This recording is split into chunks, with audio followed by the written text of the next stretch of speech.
All right. Hello, chat. How's it going? Hopefully well. We're back. We're continuing Silent Line.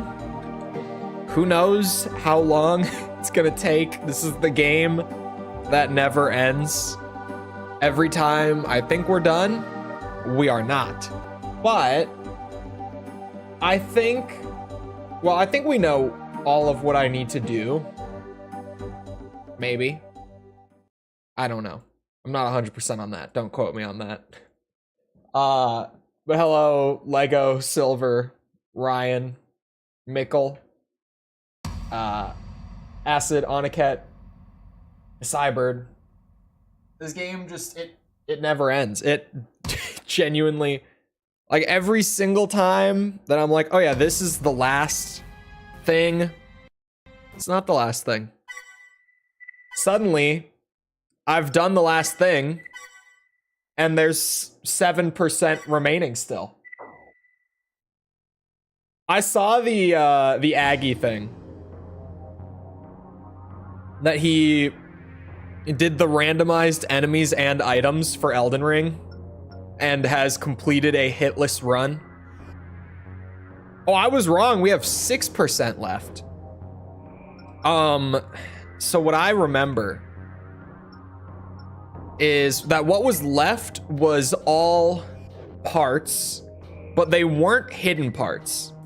What they were, well, one of them, the big one that I'm focused on first, is the all S ranks part. There is a single hidden part that you get for getting every mission S ranked in the entire game. So that's the thing that I am most worried about getting done right now, is just getting through that. And then there's a bunch of like leg parts that unlock through using various leg part types. So there's like hidden tank legs that we got just for using tank legs enough. And then there's like a pair of, or a set of hidden quad legs for using quad legs for enough missions. So the game plan is get the S ranks done. And then that's the hard part out of the way. And we can just do like a bunch of short missions, pretty much grind through them. The actual leg parts. Leg parts. Is the stream? Yep. Why has it been doing this so much recently? It just randomly has started. Hold on, everything's gonna go weird until I fix it. Give me a second.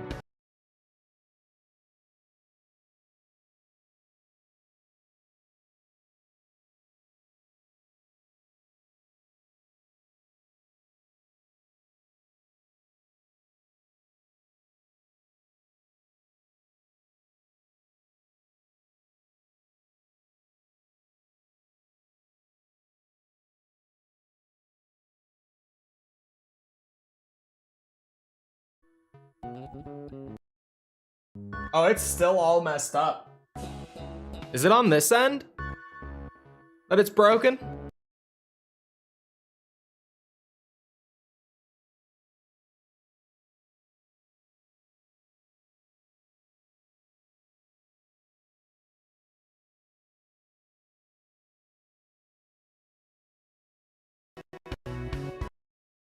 We good? No, we are not. It's not fixed.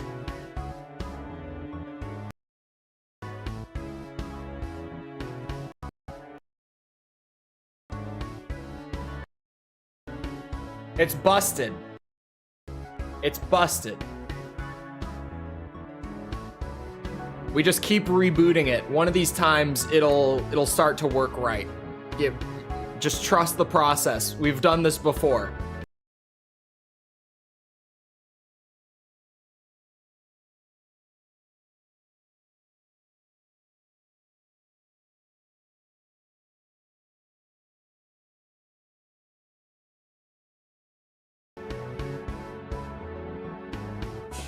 You see? That time it fixed.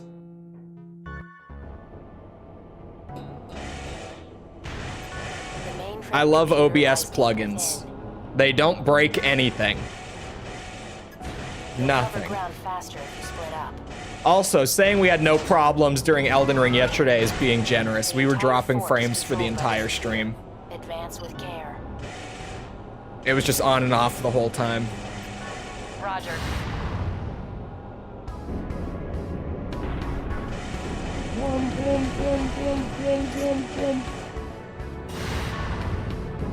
Is there an OBS alternative? I mean, there are a bunch. They're all shit. OBS is as good as it gets. Like, what else would I use? XSplit? Absolutely not.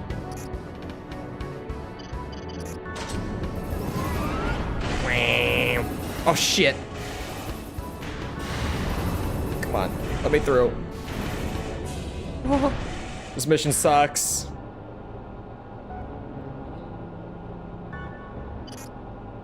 OBS seems to be issue-ridden. The best part is that OBS is the least issue-ridden of the bunch. Computer software is so fun to work with. Oh, that thing works quite nicely. Streamlabs OBS? Streamlabs OBS is worse. Because they just injected all of their shit, and they've hosed it up so much more.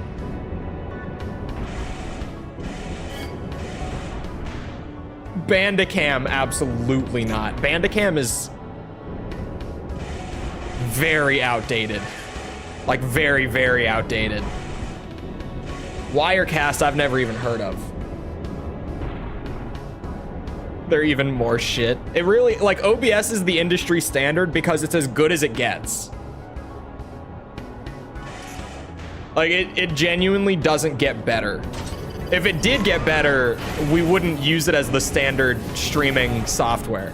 Like, people would move on really quick if there was a better option. There's just not.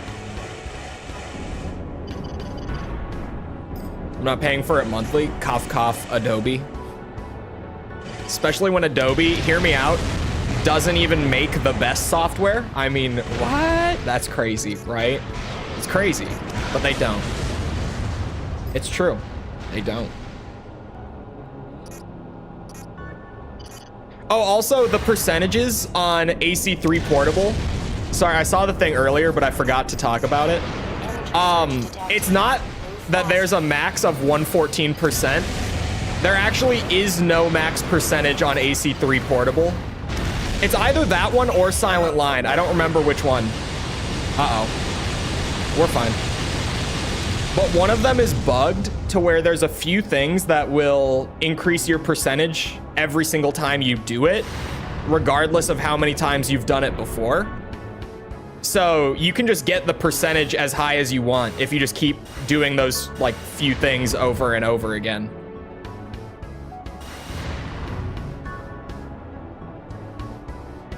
People pay for Adobe. People pay stupid amounts of money for Adobe because it's expensive, like way more expensive than it should be. Creative Cloud is a ripoff and a half. I don't even use any of Adobe's programs.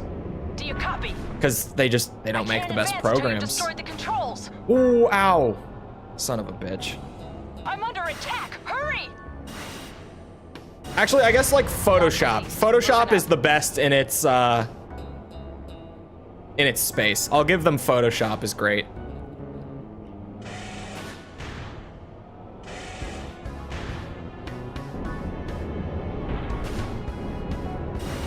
Yeah, Photoshop is actually the best. But then like Premiere, there are great alternatives to Premiere, and not even just like alternatives. There are better options like Final Cut. Final Cut is great. Sony Vegas, I would say, is better. Hang in there. And even if you want Premiere in terms of like layout and functionality, there's an open source editor called Olive that is exactly Premiere, but just a little bit buggier, but it's free because it's open source and you can put whatever plugins in it you want because it's open source.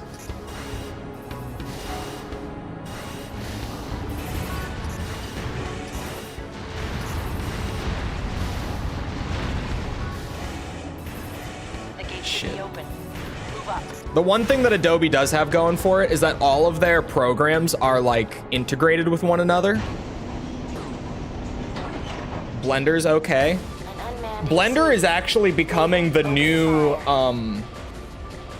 standard in 3D graphics and animation. Like it's slowly, it has been for a few years now, but Blender is starting to be considered like the new industry standard over Maya. Blender is very good. My ass doesn't know how to use it. Oh my god, it's so Jover. This part sucks. The crapshoot at the very end with this AC. If you get hit with that blade, you are not getting the rank.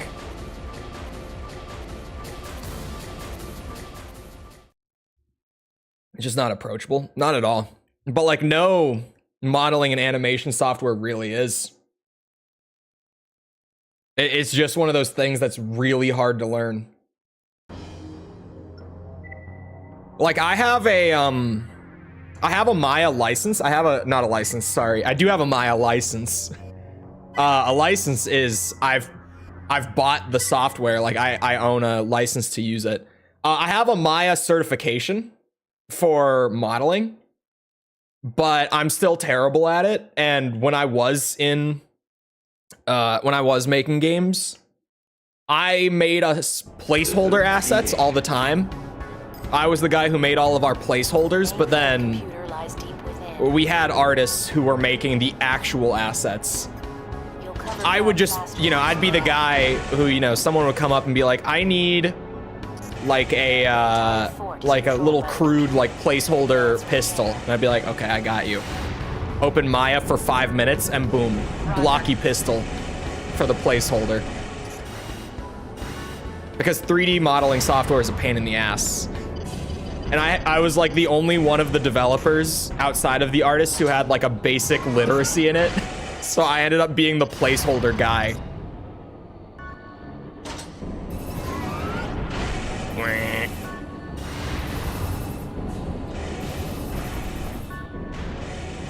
You can only get good at by doing. You really, like, I did take a, not like a full university course on it, but I took like a little, like I'm trying to think of what the word is.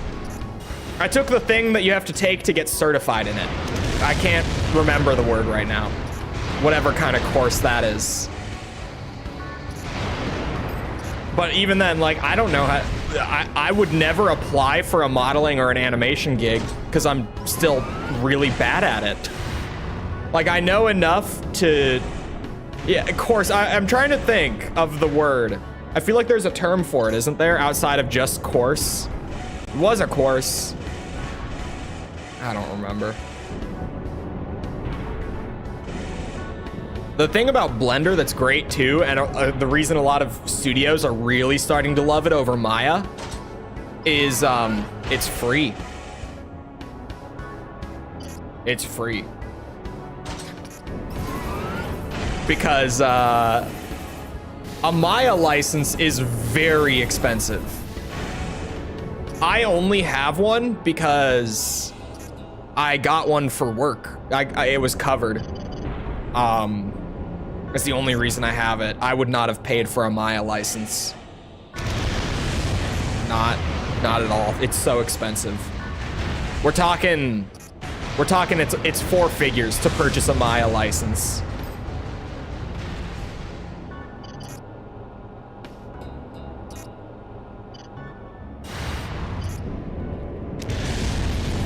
I get Maya free through work as well. It's so expensive, man. It's nice to have it for free, but it's insanely priced. What went wrong? It's been happening more and more. The link between my laptop and my desktop keep just like freaking out and getting super laggy and delayed for no reason. And all I have to do is like reboot one end and it'll fix it. But that time I rebooted both ends like 3 times before it finally fixed. Raven, do you copy? I can't advance until you've destroyed the controls. It's still under delayed. attack. Hurry! Yeah, it looks great. Camera's delayed? How did that even... that makes no sense. I'm trying to think. Could that even happen? Where only the camera? I mean, it could. Camera looks fine to me. I trust it. If Jess says it, it's probably true, and I don't have to fix it. So we're going with it. Oh man, look at this AP. Look at this AP we've got going into the last couple rooms. Look at this AP. Raven, I'll destroy the controls here. This could be a run. We might have a run on our hands here. Hang in there. It really comes down to that last room. This mission is awful. This is absolutely going to be one of the worst S ranks in all of Silent Line. If not just... Oh, no, there's one that I think will be worse. But this is maybe like the second worst. Now it's skipping. You're lying to me. I'm getting one guide, and I'm not believing it.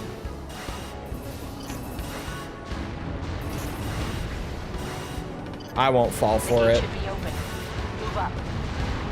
Not today. Jess tried to one guy me yesterday. I didn't fall for it.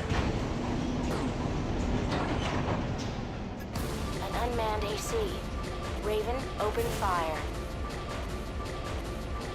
Like stream for good luck. If this guy comes up with the blade, we are screwed.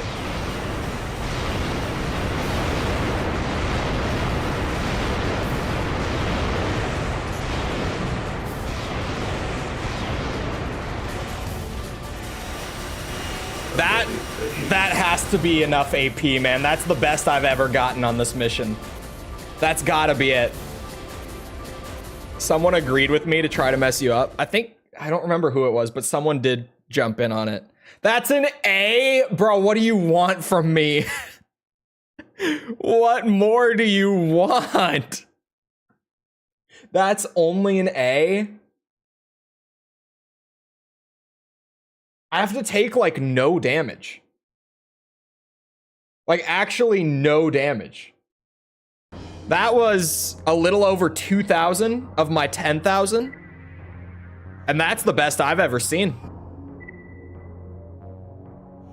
I genuinely have to take close to no damage.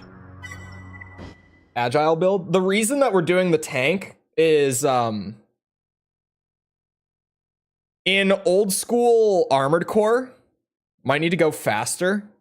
Maybe? Okay, the speed thing.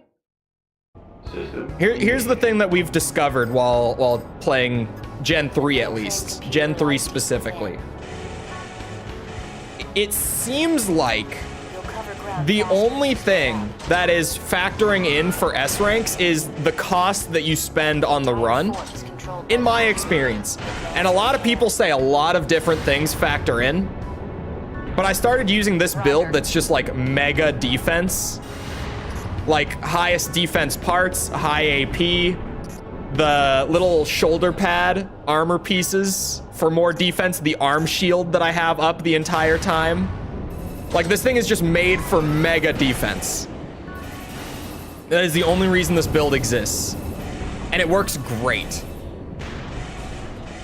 And consistently for every mission, it really has just been, like so far with how many we've done the S rank on, as long as I take barely any damage, regardless of how long it takes with me like slowly rolling through on the tank legs, it's an S rank.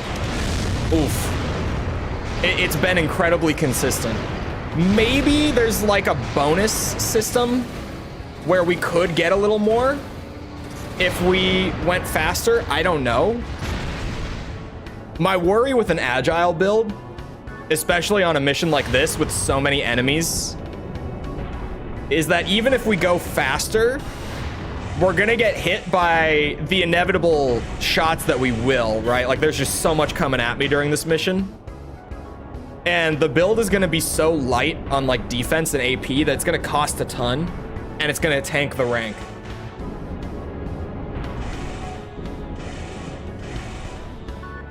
You have to destroy the controller AC for the S, really? Hold on, let me look it up then. What's this mission called? I'll go there first. The mission list for the game. Let's start there. Secure, I think this is it. Secure Fortress NK 432. Actually, on the wiki page, this says nothing about S rank. Never mind.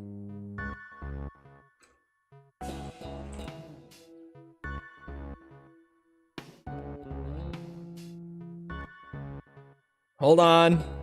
I'm pulling it up. I'm reading the description of this video first because he wrote a lot here.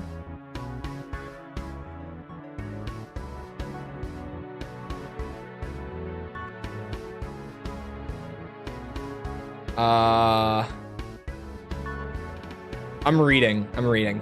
Hold on. Pause.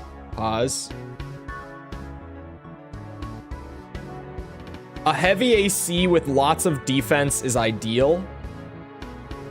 Although he used a low defense mid-weight in his build, but he says a heavy AC with a lot of defense is ideal.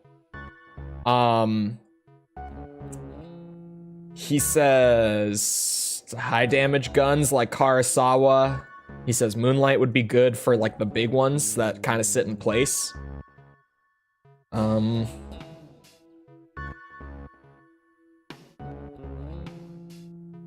There's some bad luck in the locked room before the AC fight. It seems like there's nothing crazy about this.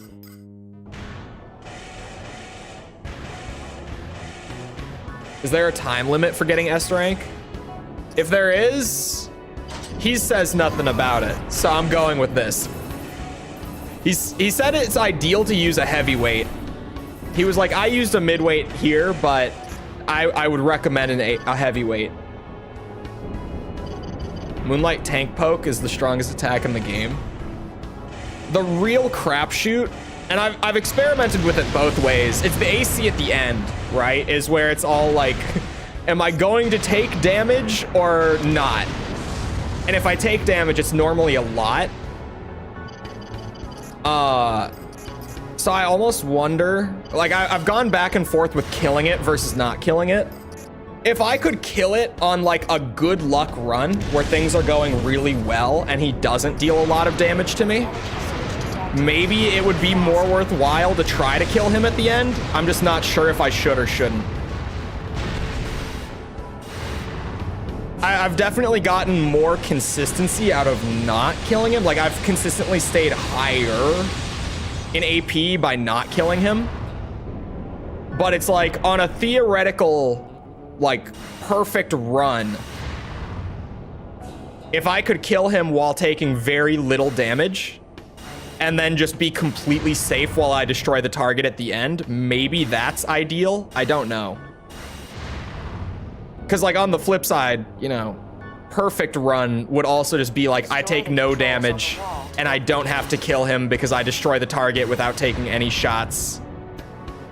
So imagining the perfect, absolutely ideal run is not super conducive to a good run, but you know, if we're just... What? Oh, that sucks. I got laser beamed through the pole, I think. I'm not 100% if that's what happened, but it looked like that's what happened. We finished the last run with like 7,700. Am I gonna splash the cash at the Tekken shop? Raven, no. I'll destroy the controls here. I saw the thing about the Tekken shop. And all of a sudden I've lost a lot of goodwill.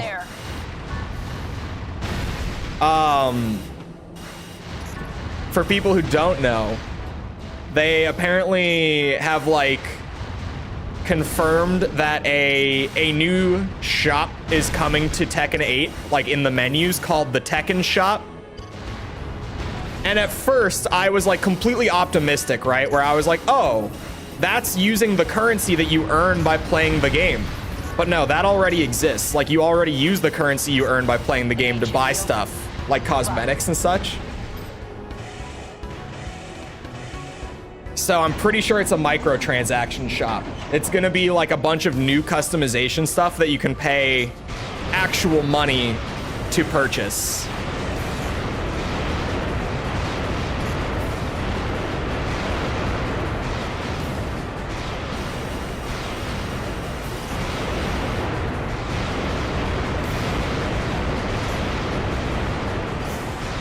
Takes more shots with this thing to kill him than I kind of expected.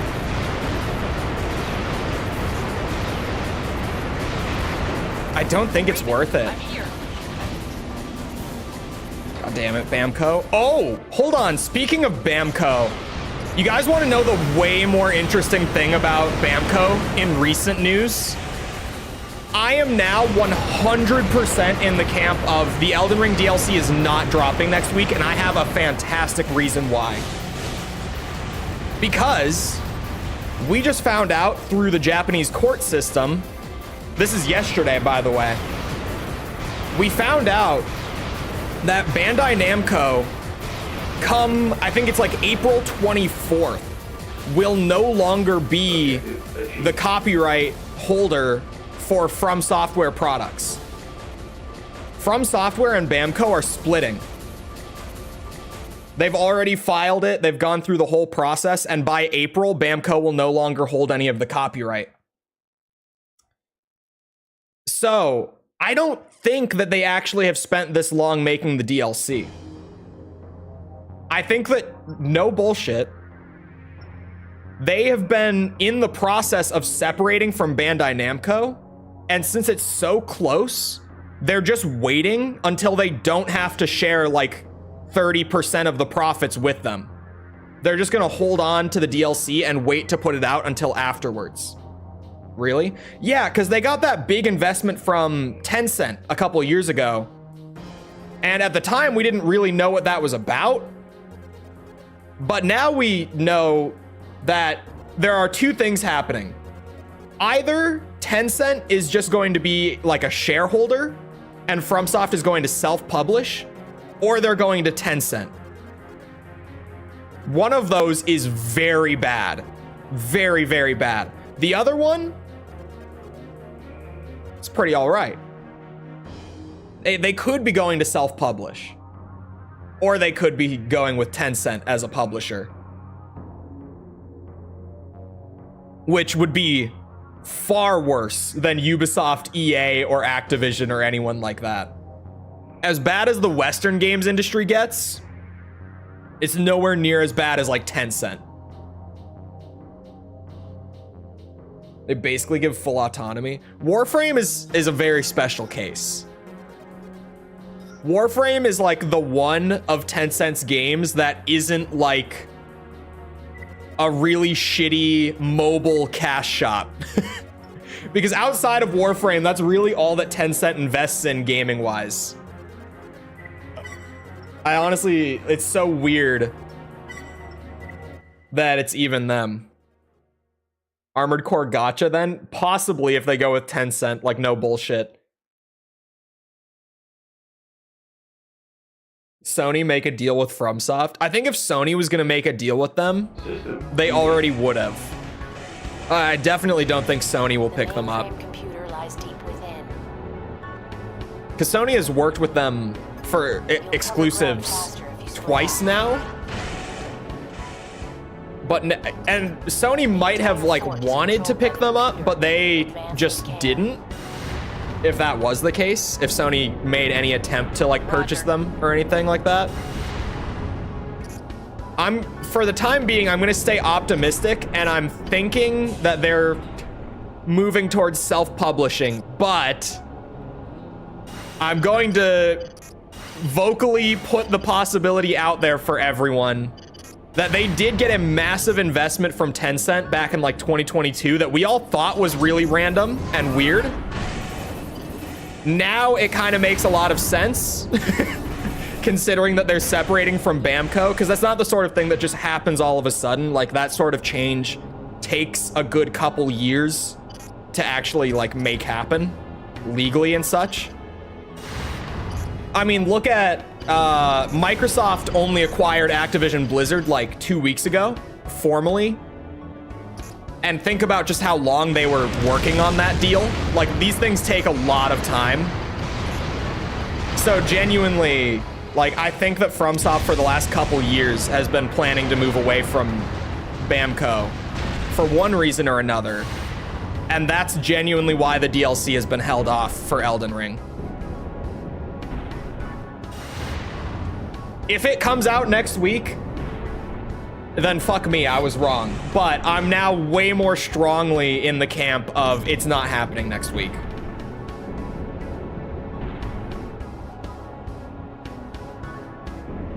But Bamco are good. That's why I'm hoping that they're moving towards a self-publishing model and not going to Tencent. I'm really hoping. Because Bamco is good, but they have their issues. It would be a lot better if FromSoft just had complete free reign over everything. That would be like ideal scenario as far as this goes. There's a secret. We already got the hidden parts. We just need the S rank now.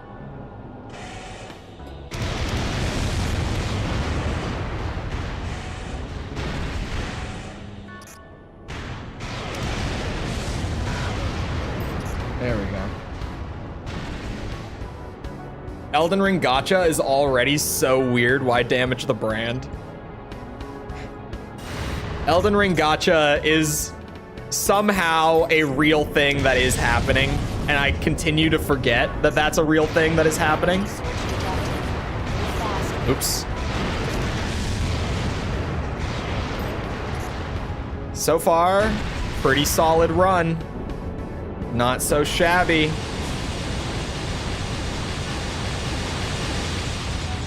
Could be a lot worse. Elden Ring Gacha? Yeah, Elden Ring Mobile is a thing that's coming out soon, and we have very good info on it being a gacha game.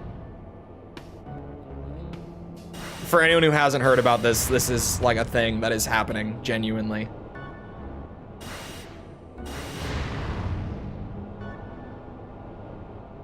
When I say very good info with leaks and stuff, by the way, I just mean like it's from leakers who don't talk out of their ass and who consistently leak things that come out to be true. Whenever I say that it's like a good or like a high quality leak, that's what I mean. And these are from great, very consistent leakers. It's just there's an Elden Ring gacha game coming soon. There's DMC gacha, so why not Elden Ring gacha? Exactly. DMC gacha is so crazy still. Raven, I'll destroy the Especially considering that the game was like really good before the gacha overhaul. Hang in there. Like before the gacha overhaul, it was a much more faithful adaptation of just Devil May Cry on mobile phones. And everyone who got to like do the early playtest was like, yeah, this is great. Like this is really good stuff. But then they did the whole overhaul to make it a gacha, and it was like, oh yeah, if you want Dante's other weapons, you have to pull them from the gacha system. And like if you want Virgil, like just the entire character, he's behind the gacha system. You can't play Virgil without pulling for him. It's just like, who wrote off on this? Who made this a thing?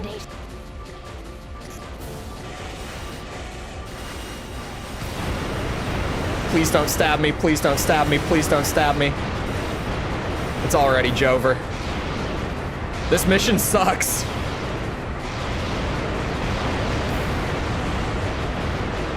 Maybe we should do a heavyweight biped? Like maybe I should just make the heaviest biped I possibly can, because at least then I could dodge a little more damage in that room. Because yeah, I'm just going to consistently get the A rank on this.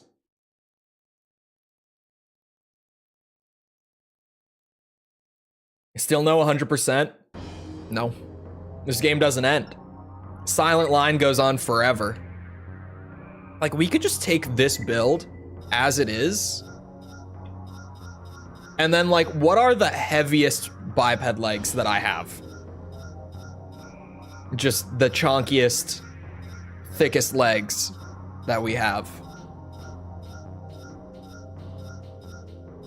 It's gonna take a while. There's a lot of parts in this game. Hold on. Energy defense is huge on this mission too. Oh wait, we're in reverse joints now. Okay. There we are. 630. God damn. Those are the legs. We're overweight by 700.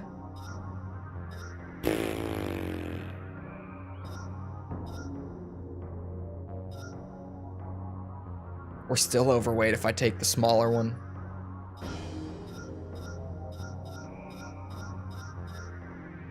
What is this? Chain gun? That costs money. Which, that's the frustrating thing. If it costs money, I'm kinda screwed. Like, I can't really spend the money.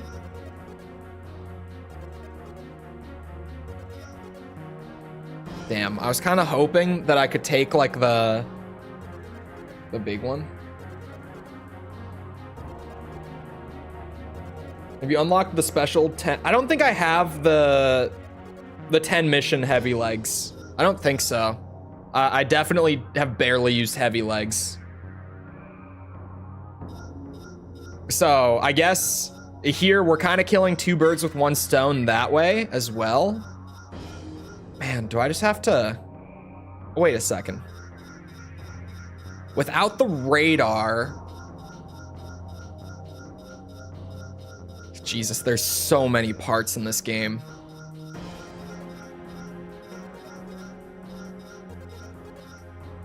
lord. We could take the lightweight one. I say lightweight. Lightweight, you know, giant shoulder cannon. But if I want to make good use of it, we're gonna have to take OPI, which might be fine. Let's try this and just see what happens. We do a little experimenting. There's an energy chain gun in the portable games. That's just what Silent Line needed, was more parts. This game's, you know, its big flaw. We all know it. It's the lack of parts, you guys. Come on. There's just not enough.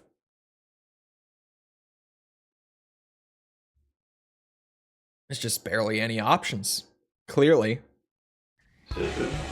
It only took me that much time to swap like 2 parts. You'll cover ground faster if you split up. We have an issue. It's a booster issue.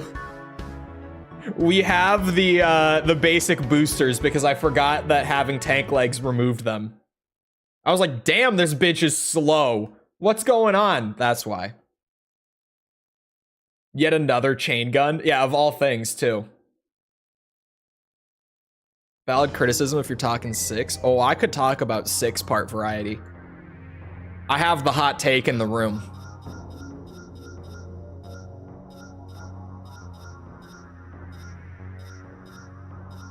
Just pretty much, like, what can I carry? It doesn't need to be the largest boosters in the game or anything, but just how much boost power can I get without going overweight? Because we're gonna need the cannon. We're gonna need the cannon. So we'll take the max boost power that we can get without going overweight, and we'll make it work. We don't need to be super mobile. The entire point of shifting this was just to take a little less damage in the last couple rooms. So we'll hope. We'll see how it goes. System engaged. See, like, even that's way better. The mainframe computer. We're already moving significantly faster than we were in previous runs, so this is perfectly You'll cover fine. ground faster if you split up. Damn, it has a lot of parts. I'm scared of Gen 3 part numbers. The entire I think Gen 5, I could be wrong. Advance with care. I think Gen 5, aside from Gen 3, has the most parts. Roger. And I'm it might actually have more parts than Gen 3. I'm not 100% about that, but Gen 5 doesn't get talked about much in the community at all. So I'm sure there are a lot of people, because a lot of people nowadays especially haven't even touched it. I'm sure there's a ton of people who just don't know that Gen 5 has like a ludicrous amount of parts. It might be more than Gen 3, but it's kind of hard to tell without just like a literal number chart. Or just a side-by-side comparison. It could be more parts, though. Verdict Day especially has a shit ton. Oops. Oops. You guys, I know what I'm doing. It's fine. Silent Line throws it out the window. Yeah, here, I said I have the hot take with part variety, right? So here it is, for people who haven't heard it. My hot take with the part variety. Gen 6, while it has less parts numerically than previous games, for sure, each part in Gen 6 plays such a specific role in the overall sandbox. And I would say that Gen 6 has more build variety than most Armored Core games do. I wouldn't say it has like the most of the franchise. It could, maybe. But I wouldn't go that far just off of like a gut feeling. It's up there. It's like a top 3 build variety game in the series, even with the smaller number count of parts. Because everything is so specialized that mixing, like changing one part makes more of a significant difference in 6 than it does in previous games. Because like Silent Line has a shit ton of parts, but you know what Silent Line has? Has like 3 chain guns. This shoulder cannon, there's 2 of them.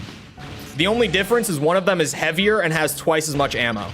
Other than that, statistically, it's the exact same shoulder cannon. Which is fine for like micromanaging. But it's a lot of like filler, a lot of fluff parts that don't necessarily equate to more variety. If that makes sense. Also, the reduced defense on this build is hurting me. Still doesn't have manual aim rockets and snipers. I would love those. There are a bunch of a bunch of part types. A bunch of part types. I read chat. I read the word fan and said it out loud. That I would like to see in 6 still. Like, you know, I would like to see the ability to equip melee on the right arm. Full melee builds would be great in a game that's so melee heavy. To a similar extent, I would like to be able to equip shields on my right shoulder so that I can actually take like a left-hand weapon and a melee and a shield if I wanted to, because currently that's not a thing you can do. I'm under attack. Hurry! All right, there's this one. I'm gonna wait for like the perfect moment. So my AP is not perfect right now. AP has seen better days. Okay, I was like, please tell me there's not a laser right above me. Moving up.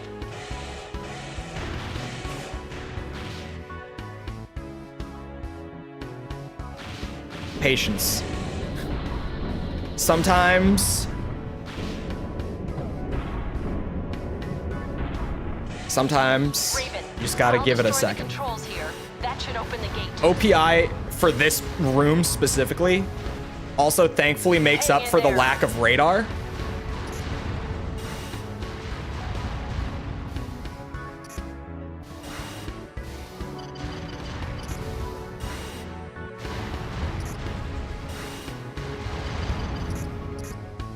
Hold on.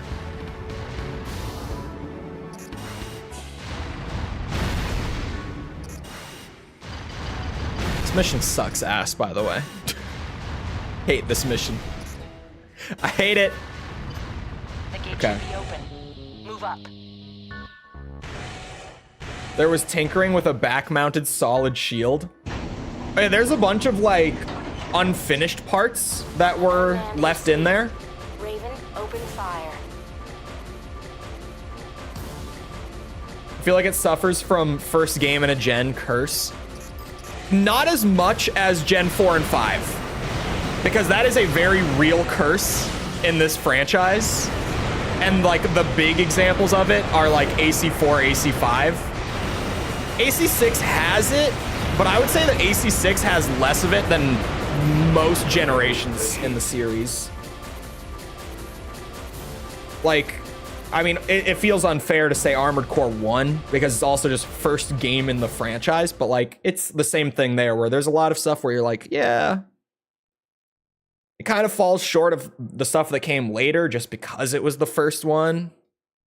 It's still there. It feels unfair, but it is how it is. I don't feel like AC3 has it. The first in the gen problem. 3 didn't have it. 2 didn't have it. Every other generation had it, if you ask me.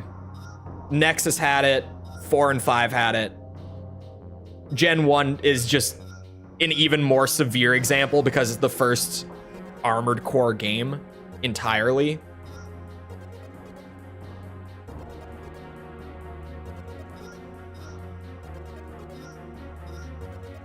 Hold on a second. You have crazy... What if I just went pure energy defense? Because how many enemies in this are using shell weapons? It's not a lot. What if we repurposed a little bit? That's got more energy defense. Hold on. We're doing some slight repurposing. How much do I have right now? Shit. 506. 518. We're min-maxing the shit out of the energy defense. Hold on. We're doing it live. 610. The cores are gonna be, this might be the best energy defense core already. So far, it seems that way. Yeah, 610 is as good as it gets. 208. 252. Hello. 252. That's gotta be the highest. Yeah, that's the highest. Okay. Here's what else we do. Oh, now we're overweight. This thing has a little less weight capacity. Gotta keep that in mind. Can I fit a radar on here? Hold on. It seems small, but for that last room with the drones coming out of the walls, it just makes it so that I take less damage. And then give me back normal optional parts. The MTs use grenades. Yeah, the big rolly ones, those guys use grenades. But aside from them, everything in this mission is energy, right? So I'm kind of more worried about the energy. Like the AC at the end, that's the real problem. Is pure energy damage.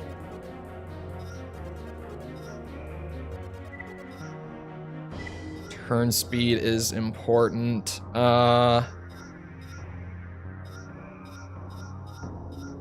We don't really need to buff the energy weapons at all. What could I do with 2 more slots? We could do reduced impact. What's a 1 slot? Are there any more 1 slots I don't have? Fire rate with energy weapons, why not? We'll take it. How's the 100%? This mission is awful. I'm trying to just sit down and like figure it out and tinker with it. But man, this mission sucks. This mission's brutal.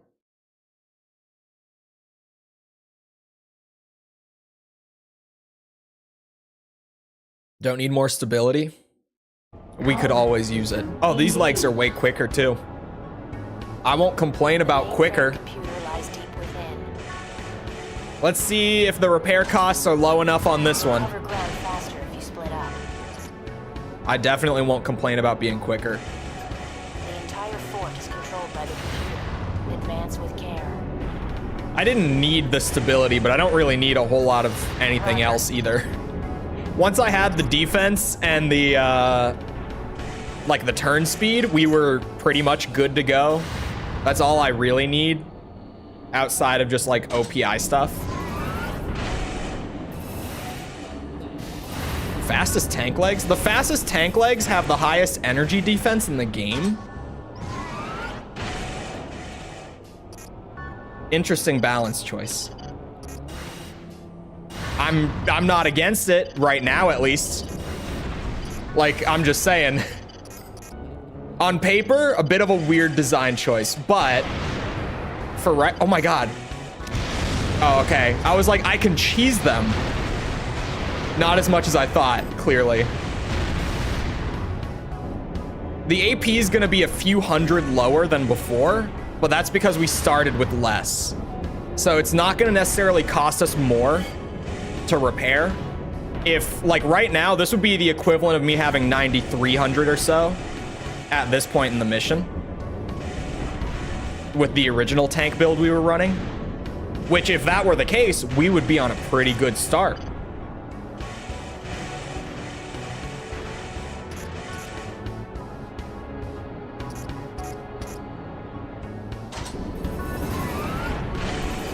My timing on that could certainly be better.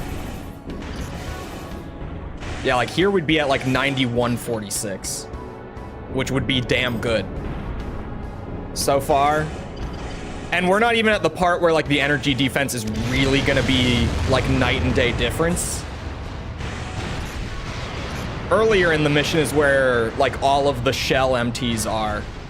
And like the ceiling turrets are shell damage too, I think. But the ceiling turrets, there's like 2 of them. Sorry, 3 of them. In 2 rooms.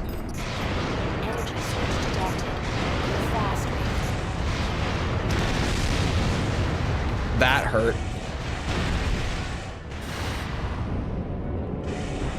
This is good. This is a good start.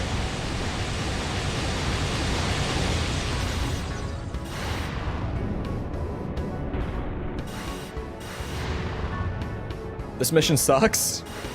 To S rank, at least. Like, the mission is frustrating just playing normally. This mission also sucked to do the hidden part challenges on. And now that I have to S rank it, it's the worst it has been. This is actually one of the missions that, like, back when I was doing the review, this mission just pissed me off. Oop, I did that. That was my fault. Moving up. Oh, I did that too. That one's also my fault. It's not terrible still. We'll see. If we're lucky, there's even a chance. It's not a great chance, but there's a chance that these parts are cheaper to repair. Hang in there. I wouldn't hinge my bets on it, but it's possible since I changed like almost all of my frame parts. And that's a factor that I just don't know how it's gonna play out yet. Oops, we're good. We're fine.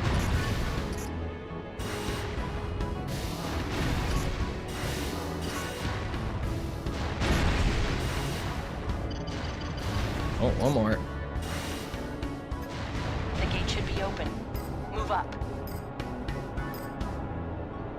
All right, and here we just pray.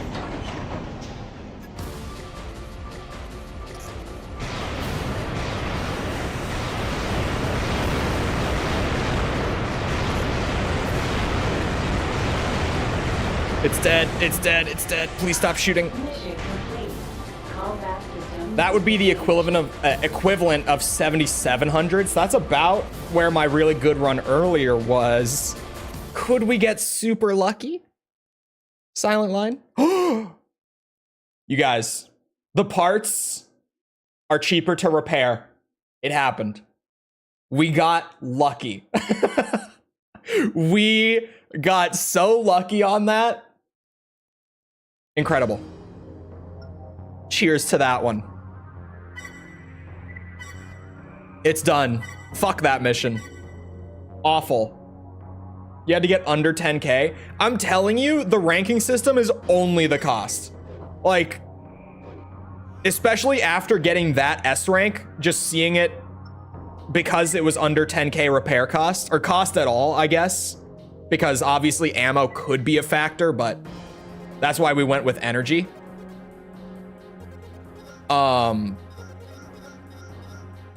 Yeah.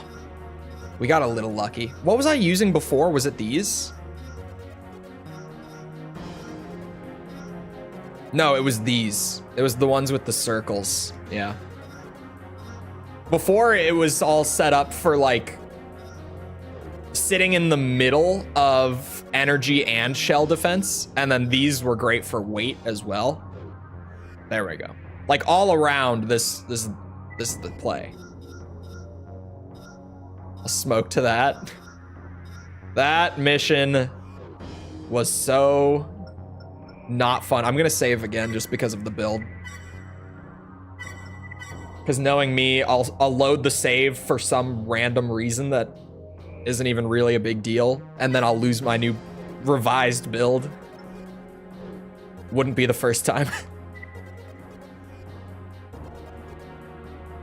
Without special requirements. Yeah, it seems like some of them have like very specific things per mission. But generally speaking, it seems to just be how much you spend on expenses in the mission. So if you run like an incredibly tanky build and you use energy weapons, the S ranks come pretty easy across the board, except for missions like that, where it's just like a 6-minute gauntlet of pain.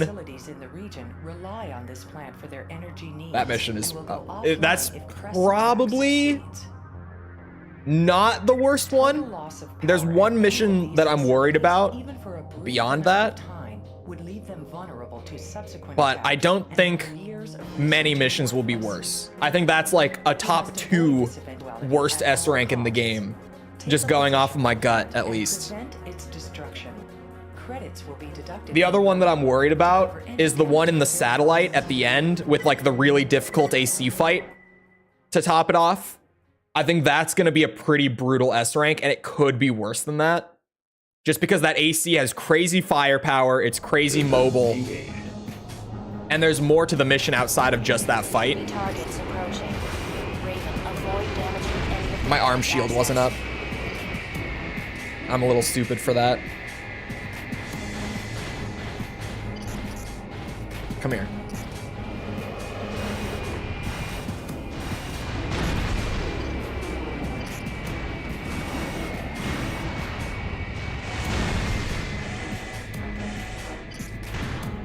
Oh, come back. No, without the missiles. Hey, missile defense is great. We take that.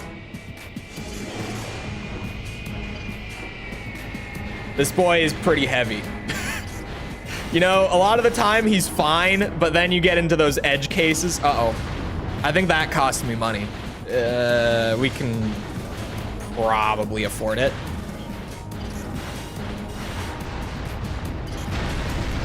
Oh, and he killed something else. Great. Could you not? Thank you. Oh, shit.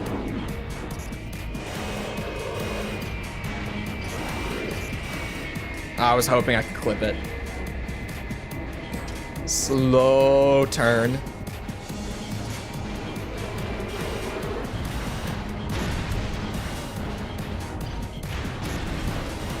Oh, shit. What's wrong with you, man? You're costing me a lot of money here. I think. Yeah, definitely, because I have to defend the place. He's 100% costing me a lot of money.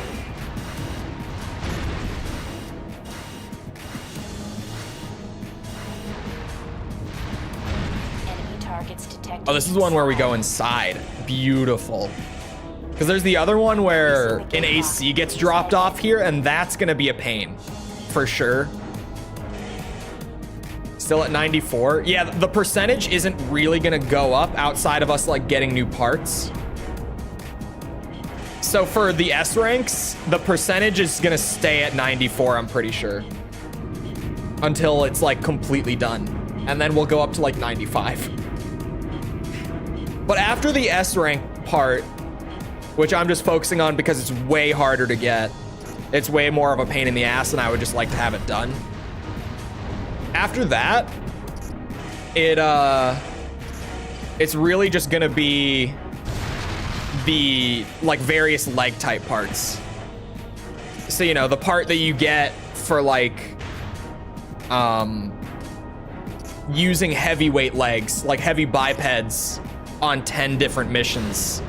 And for that, especially saving it for last, we can just play a bunch of like really short missions with whatever leg type we need to and just grind it out real quick. It'll be nice and casual after all this shit. I would way rather get this out of the way, or at least the majority of it. Like maybe I could do 1 or 2 of those parts along the way and just take a break from the S ranks, but at least get the majority of the S ranks done. Because we have put so much playtime into Silent Line for these streams already. I was warned that this was a terrible 100%. I didn't know it was this bad. I was like, you guys, I've done some 100%s in my day. Come on now. Come on, it can't be that bad. And to be fair, I've definitely done worse 100%s still, in terms of just like time, tedium, whatever. But as far as Armored Core goes, up to this point, Silent Line is easily the worst of them. To 100%.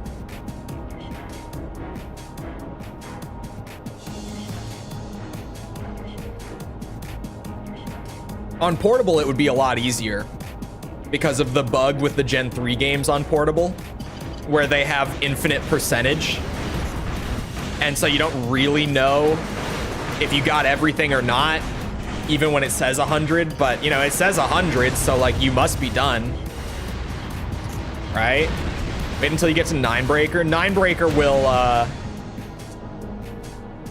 will have my bedroom looking like a frat house by the end of it, and by that I mean the fist-sized holes in the drywall everywhere.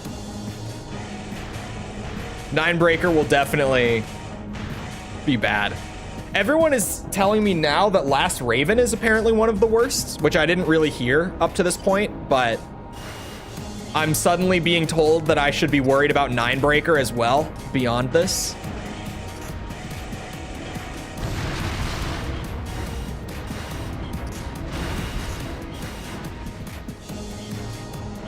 Or did I say Ninebreaker? Last Raven. But the thing is, like, I like Last Raven a lot. I like Silent Line. Last Raven for me is like a top 5 Armored Core game. And at least for me personally, Silent Line isn't. Silent Line is like right in the middle though. Last Raven is my favorite, like old gen in quotes, because people define old gen differently. For me, when I say old gen, I mean pre-Gen 4. Everything before Gen 4. Raven, retreat! So Last Raven is my favorite old gen Armored Core. Out of everything that came before 4th generation and onwards, it's my favorite. So I don't think it'll be that bad. You just have to do the right missions in the right order. Yeah, but then don't you also have to do, like, you know, all the hidden parts along the way and stuff on top of that? Because the endings is not the worrying part. Like, just getting through the game a few times, that's easy. It's more like doing challenges and finding everything in a game with that many missions and branching paths and stuff. That's the worrying part. That's an easy yes. Proof Lobby, thank you for the sub. Appreciate it. Even with all the stuff that got blown up, this tank spends no ammo, takes almost no damage. The S ranks, most of the time, come pretty freely if you just play the mission with this build. I might, at the very end of the S ranks, just quickly fly through all the parts for it again, in case anyone has never done the S ranks and they want the S rank machine, because this is it. You just, most of the time, if you play the mission and you're not like significantly messing it up in any way, you'll get the rank. Has the level of do this special thing and get part that Silent Line does. Even if it has like 1 a mission, because Silent Line has like 3 a mission, right? But even if Last Raven has like 1 a mission, I think it will get kind of nasty. This setup makes it extremely difficult for us to stay abreast of new developments and keep them in check. All previous attempts to destroy the transport failed. Oh wait, it's the transport? Now that modifications have been Sorry, I made, was the reading task chat, will prove not listening. more difficult. Uh, Our ability to remain competitive hinges on your performance during this mission. the tank can't do this one. You know, this might be the mission that the tank can't do. Call me crazy.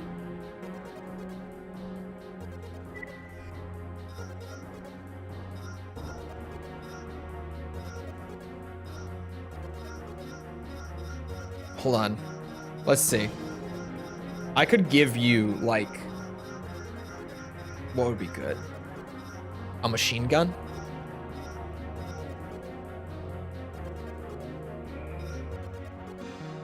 Like the 500 rounder and Moonlight.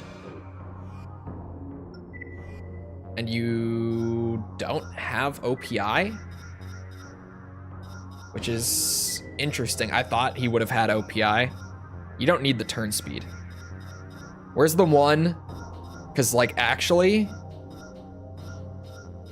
where's the increased blade damage?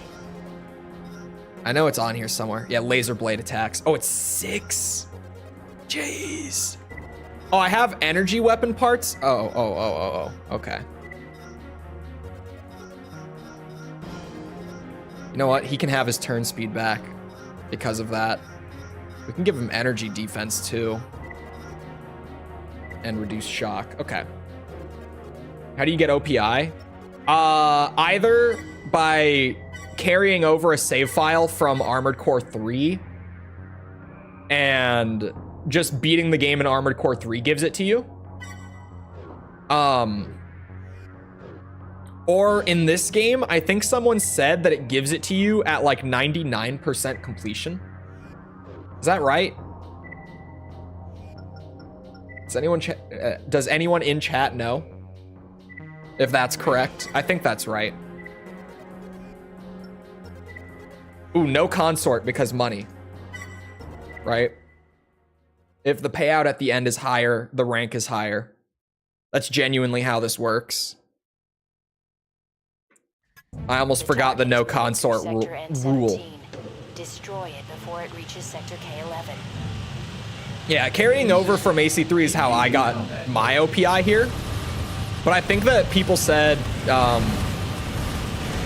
you can get it in Silent Line just by getting to like 99%. It apparently gives it to you. But at that point, like, you're kind of done, right? So I feel like that's a kind of shit. The only way to really play around with it at all in Silent Line is to carry it over. Target destroyed. Nice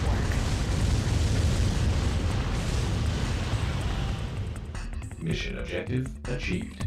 System switched to normal. Is that supposed to say Last Raven or Silent Line?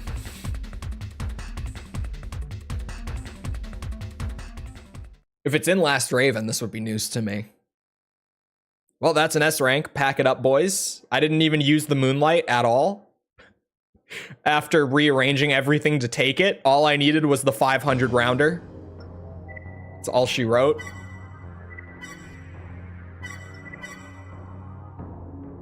I do that. That's. I was like, is it in Last Raven? I was like, maybe I was getting confused and people were talking about Last Raven. 99% is such a, it is a terrible reward. Like, it's a good reward gameplay wise, but giving it to you at 99%, it's like you've done everything at that point. Like, realistically, if you really wanted to use it, then I guess the best way would be to like do everything in the game other than S ranks so that you get it at 99 and then you can get your last part using it. Detection system. But like, the launches appear to have originated somewhere behind the Silent Line. To use code breaker cheats. I forget that that's a thing. Just the cheat codes that you can put in.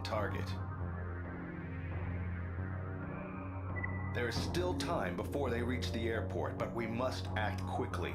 Take up position on the airfield and destroy the missiles as they approach. I'm gonna use. The airport's stationary defenses can't be relied upon to take out all targets. Your presence will be the deciding factor in this engagement. Actually, how have I only gotten a B rank on this before? That's surprising to me.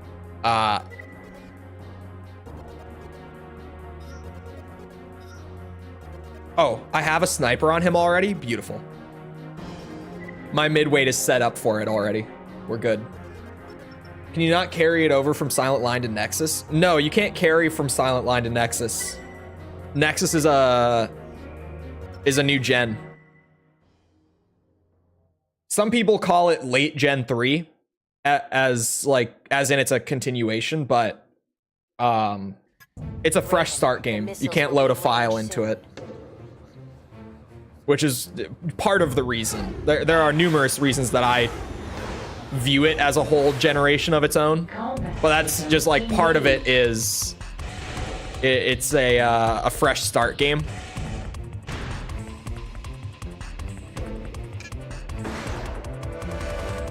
Damn it.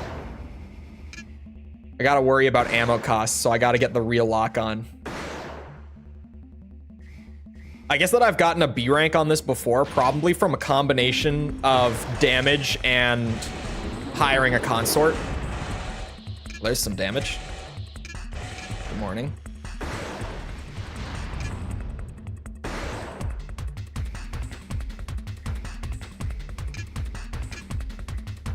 Where are you going?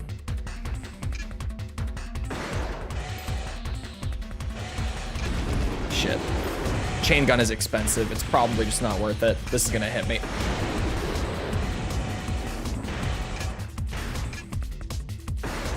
So far, not my best work.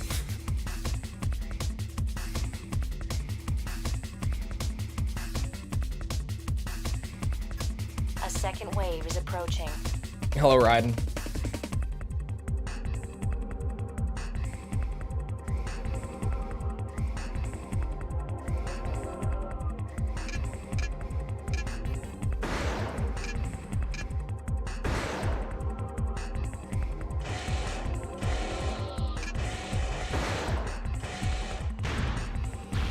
I can get the ones behind me, but I have to, like, make the turnaround right as they spawn in, and sometimes the timing just does not allow for it. Oh, like here, just spawned.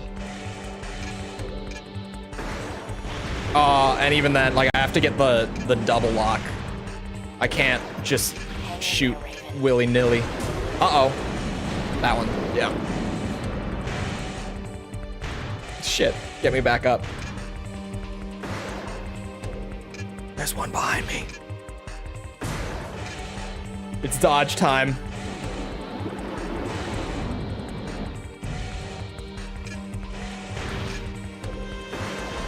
Thank God. Oh no. Haha! We're done? This is the control tower. Thanks for your help, Raven. Oh, quick turn extension wouldn't be a bad idea. I never use that thing.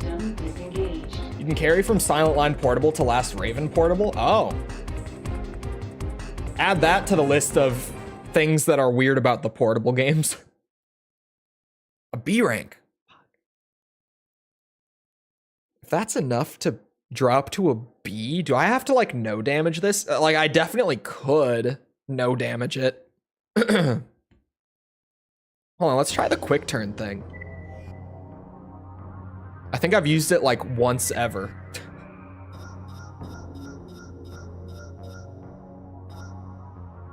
Oh my God, there's so many parts. For quick retreats, is that it? Oh no, this one. Quick turns.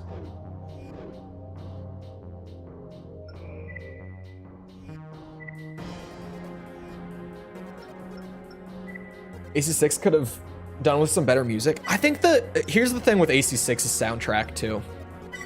And yes, I'm a bit of just an AC6 simp. It is my favorite game. I think that AC6's music is great. Raven. I think it's mixed way too quiet. I think that when you're playing the game, you just can't hear it. And that's like the big problem. What the fuck? Oh, wrong button. I clicked the... I was like, oh, it has to charge up? That's kind of weird for a quick turn. I know what I'm doing. I'm a professional, okay? I know how to play the game, you guys. Come on. Come on. I know how this stuff works. It's fine.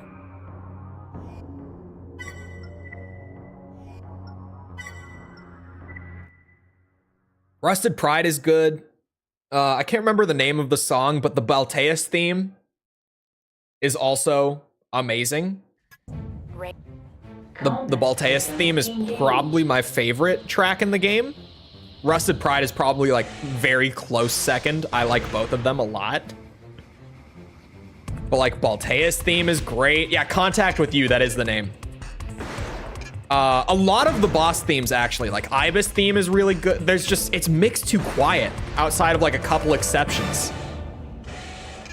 Like I feel like Rusted Pride and the Balteus theme are as known as they are because those tracks are mixed great. But most of the game, they just mixed the soundtrack super quiet. And I don't understand why. Because it's got this really cool, what's it called? This really cool, like, kind of 80s synth sound to it. That's totally new for Armored Core, and it fits Gen 6's world so well. But you just can't hear it when you play the game. You just can't. I hear Stargazer. Stargazer's good. Man Who Burned the World is a great track from 6 as well. I don't know if I love 4 or 4 Answers more. I definitely like 4 Answers more. I think 4 Answer has my favorite soundtrack in the series. So quiet. It's a problem of, like, the music is quiet, and AC6 has the goddamn, like, everyone made memes about it when the game came out, right? But the beeping. Whenever something big is about to get shot at you, you get that little, like, beep sound that goes off, like, constantly while you're playing, Raven. which is really loud. So even, like, the music is quiet, and then you have something really loud that's, like, drowning it out on top of that. I really like 6's music, but it's just so goddamn quiet. I noticed how much I liked its music when I did the review series video, because I always use music from the games as, like, background music, right? So when I was doing, like, the music mixing for that video, I was like, holy shit, there's so much good music in this game that I didn't even realize was here. Like, so many of these tracks I feel like I'm listening to for the first time, but they're great.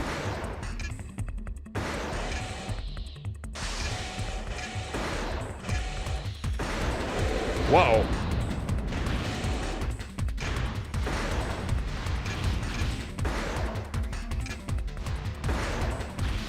Okay, we recovered.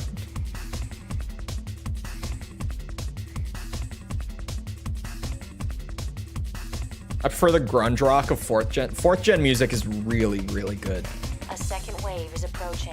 Verdict Day has one of the most slept on soundtracks. If I had to pick, like, most underrated in the series, Verdict Day would be my pick. No one talks about it. Great music. Really, really good music. And it's mixed well. It's just that no one played Verdict Day. How many copies did Verdict Day sell again, chat? It was like 120,000, I think, global. Something just really depressing like that. Granted, like, Armored Core pre-Gen 6 didn't historically sell great, but I think the Verdict Day is the worst selling Armored Core game. Like, I think it is literally the game that that no one played more than any else in this.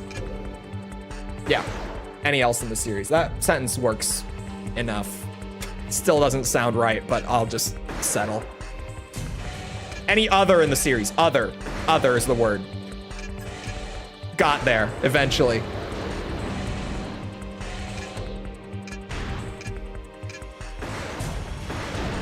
Uh-oh, that hurt a little bit.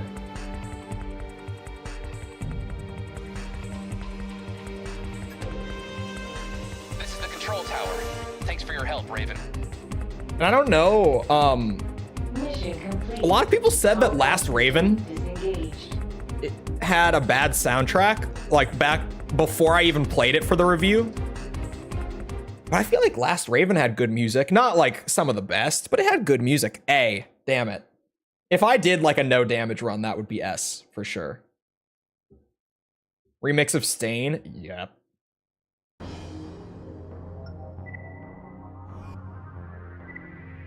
The final boss music in Verdict Day is great. Fuck that boss, though. I'm still not over it. I genuinely... Chat, you're never... I think even just replaying that boss, it will be a... It'll be one of the hardest boss rages I've had on stream in a long time, because when I was trying to just record it for the review... Okay, well, the circumstances around recording it for the review made it worse than usual, to be fair. I was, like, behind schedule on just finishing the game in the first place. in terms of just like the weekly schedule of getting the videos done. And I woke up like early in the morning. I knew that I just had like 2 missions of the story left for Verdict Day. And so I get the one before it done, which was kind of tricky. Like it was already not an easy, because Verdict Day is a really hard game, like on the whole. Another thing that no one talks about is that Verdict Day is, having played all the games, I would say Verdict Day is the second hardest game in the series. For sure. Like, it's not just the final boss. The game is just hard. And then I sat there at like 6 a.m. trying to kill that boss for like 2 hours straight, just bashing my head against the wall because I needed to get the video done. I needed to get back on track. A second wave is So I was just advancing. sitting there like raging at this boss for 2 hours straight. And people who know the boss, it can like one-shot you with the heaviest AP builds in the game. So a lot of those attempts are me like starting up the run and then just right off the bat, boom, one shot, start again. It's just, oh, that was... Doing it on stream probably won't be much better because it'll be another like, yeah, I can't take a break and come back to it. I'm here, I'm locked in.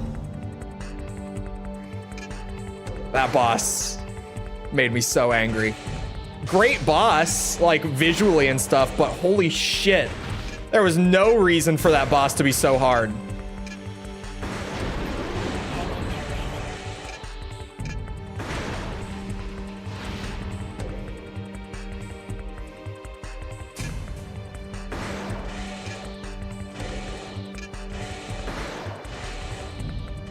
I got this.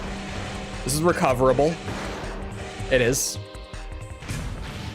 It's not a no damage run, but I think this is the least damage I've taken. Are we done? Yeah, we're done. Okay, I got a little paranoid. Control tower. Thanks for your Took a help, long time to confirm that we were done there. Mission complete. Combat system disengaged. But yeah, Jay from Verdict Day.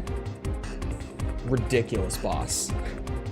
Easily the hardest like single encounter in Armored Core. Although, actually, pause. I still haven't played Zenaida route on Last Raven. But I've played Last Raven like a good bit. So I feel fairly confident that even if Last Raven like steps it up a couple notches, it still won't be as hard as Jay. I'm confident. Maybe. I'm gonna stand by that for now. Cringed at the story, but I had a blast playing it. And then I got 4 answer for $5. 5 is like... 5, I think, has the strongest first in the gen crisis. Because it's like the core gameplay of Gen 5. And I'll die on this hill. I know that I have a somewhat spicy take. It's not like an insanely uncommon one. I think that Gen 5's core gameplay is really, really good.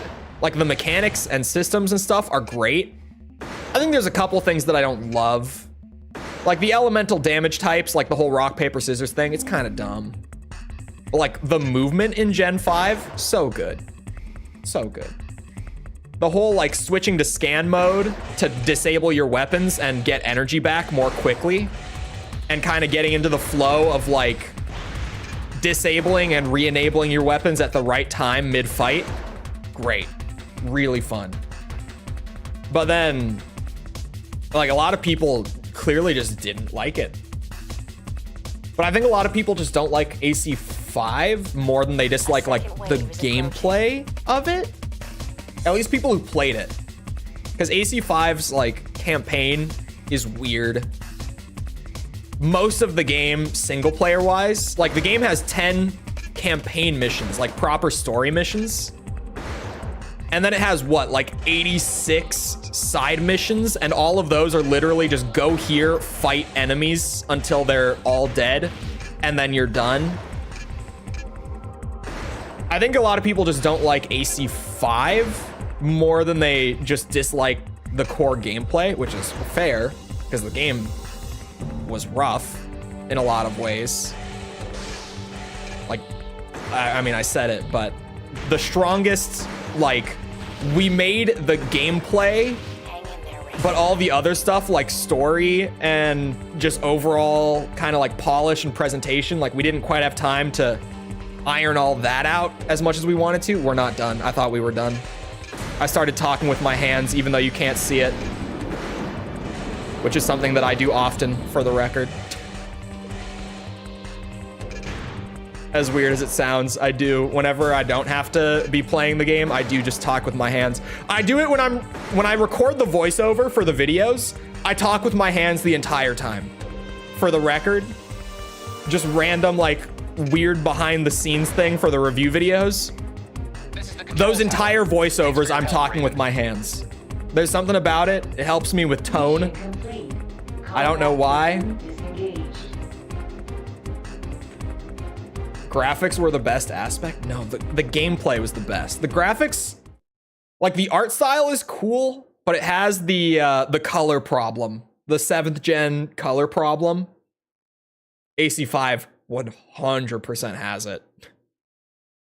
Verdict Day took 5 and fixed it. Yeah, Verdict Day is like, okay. Verdict Day is the same way that 4 Answer was, where they were like, we have good gameplay and everything else kind of sucks. So what if we take the gameplay that's already made and we just spend a year or 2 making everything else good? And the game comes out great. Like Gen 4 and 5 both had that, where they made a game where the only good part was the gameplay. And then the expansion came and fixed it. Like they made an all around, like, just strong game in all aspects. Those gens, more than anything else, had that problem. Where it felt like they only had time to just make the gameplay work for the first game. And to be fair, Gen 4 and 5, in terms of like the core gameplay, are both really strong. Like, I like 4. I'm mixed on 5. The past few days have brought with them, but then it really is like, yeah, the story is not good. The overall structure is kind of weird. This plant is like, only the gameplay was what I liked. We operate in the area and is vital to our interests. Oh, the overt weapons, I haven't played with them properly, because in both games they give it to you after beating the campaign, which of course was like, for the reviews, that's where my playing the game ends. It's how, like, when I reviewed AC3, I didn't use OPI at all, and I had to just like mention it in the video because I didn't really have like a first-hand opinion. But with Verdict Day, I took the time to at least like go in and grab a gameplay clip of the overt weapons for it, and they seem like they're not worth it. They really seem not worth it, just overall. I doubt I'm even gonna use them when we do the 100% playthroughs. Raven, we're still working on the power hookup. And I'm out of energy. We'll provide this is bad. the guns are online. Tank the damage. Tank the damage. Oh, this is bad. I did it. I made the mistake. Oh, we're overheating. It's happening. Oh, God. Oh, God. We're good.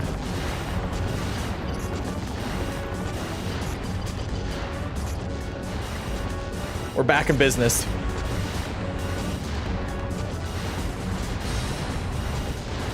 This is the mission earlier that I was like, that's gonna be a pain in the ass. Sure enough. This is a shit show. Am I getting paid well for this? I sure hope it's enough to offset the costs of repairs.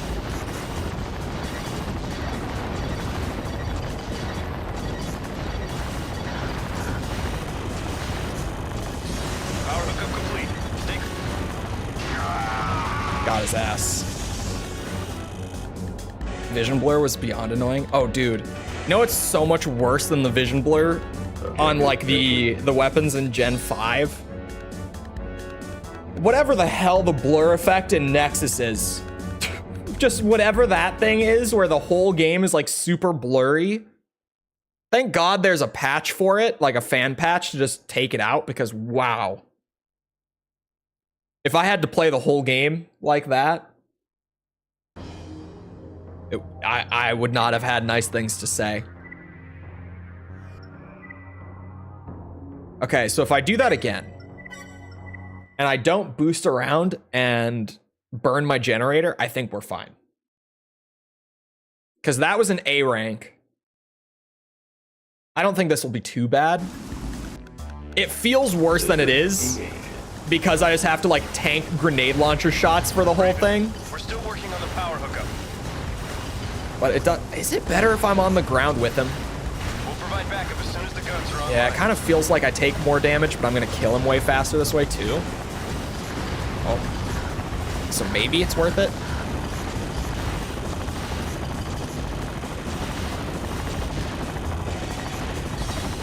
The next video, Ace Combat 6. No comment. God damn it, I blew something up again. I blew 2 more things up. Okay, I think maybe I want to stay up top. I might be better off not worrying about killing him. Because, like, I'm only gonna kill him pretty close to the timer being up anyway. So if I could just take, like, a third of the damage for the entire duration of the mission and not blow up as many of the... what's it called? Solar panels. I think that'll do a lot better. Speaking of the next video, though, it is like I'm just wrapping it up. This is for patrons and members, contributor tier and above, for the record. I'm wrapping it up. I think I'll have it up for contributors tonight. Today's Combat 6 arrived. Yeah, that I can confirm. We're good on that. AC identified. It did take a bit for the seller to ship it, which I was kind of pissed about, because at the time too, because it was an eBay purchase, I was like, I know that buying games on eBay in situations like this is like a necessary evil, but I don't like that I have to do it, because there's very little like buyer protection on eBay, right? So I was like, if I threw down 30 bucks for this game and it's not in like perfect condition and it gets here late, I'm gonna be so pissed. But it did get here late. It was in perfect, like the game is in perfect condition. The case has no damage, the disc has no damage. So in all fairness, it took like 3 extra days because they just didn't ship it for a while. But for 30 bucks, getting a pretty, like, fairly rare game. There's only like 400,000 copies of it in circulation out there in perfect condition. I'll take it. Because, like, I've seen, you know, speaking of games that are like around the same rarity when it comes to like how expensive they are to get nowadays for a physical copy, right? Armored Core 5, if I wanted to go buy that right now, is like, I think 150 bucks or something like that. Still, even though Armored Core prices are starting to come back down, I think AC5 is still like 150. Who knows how much Verdict Day is? Actually, that's a great... How much is Verdict Day if I go try to buy a copy? How much are we looking at for Verdict Day? Well, it's a great start that it seems like... Oh, S rank. Beautiful. I didn't think that was an S rank.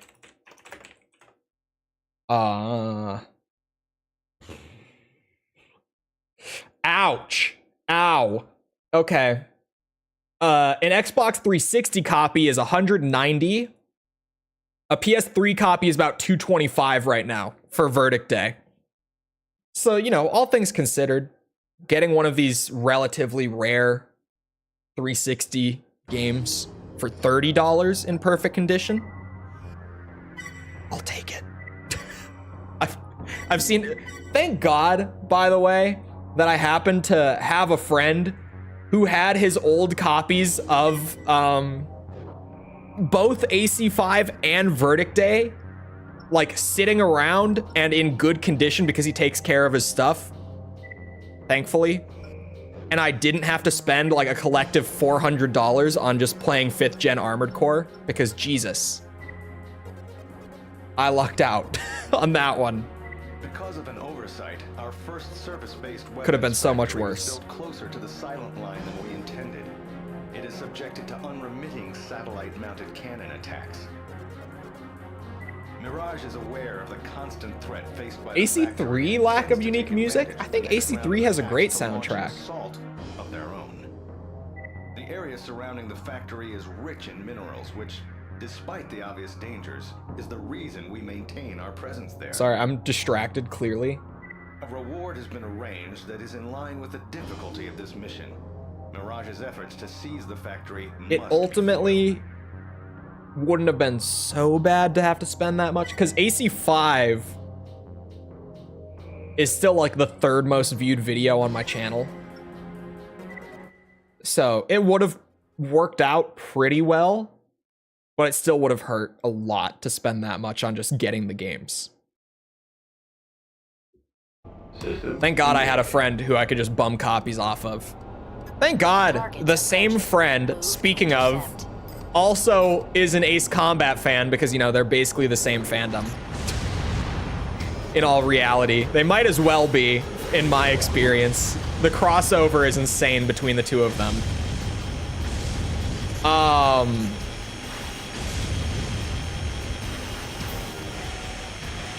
I meant Armored Core 3? Oh, I thought you meant Armored Core 3. I read it as Armored Core 3. I think Armored Core 3 has a good soundtrack.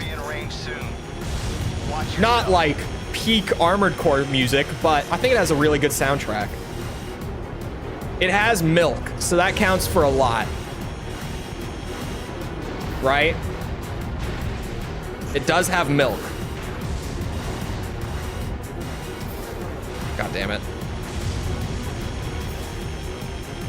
This AC is so slow. This is the S rank machine. Incredibly slow. But the defense, oh God. Oh wait, the satellite is a problem. Oh shit. Okay, this just got a lot worse, actually. I didn't foresee this being such a problem. Oh no. Oh God.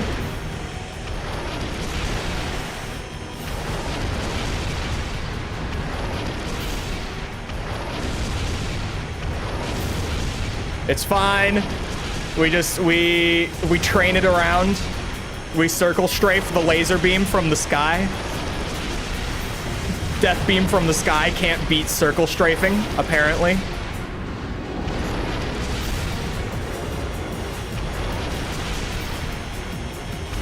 Uh-oh.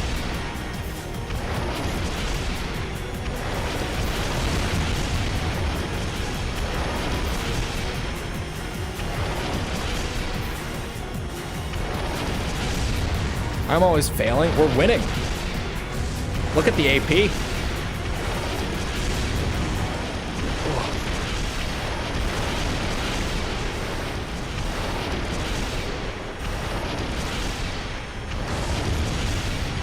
Oh God. The satellite was more of a problem than expected. Unidentified target detected. Oh wait, I might want the arm shield for Big White. Those you can. Oh, ow.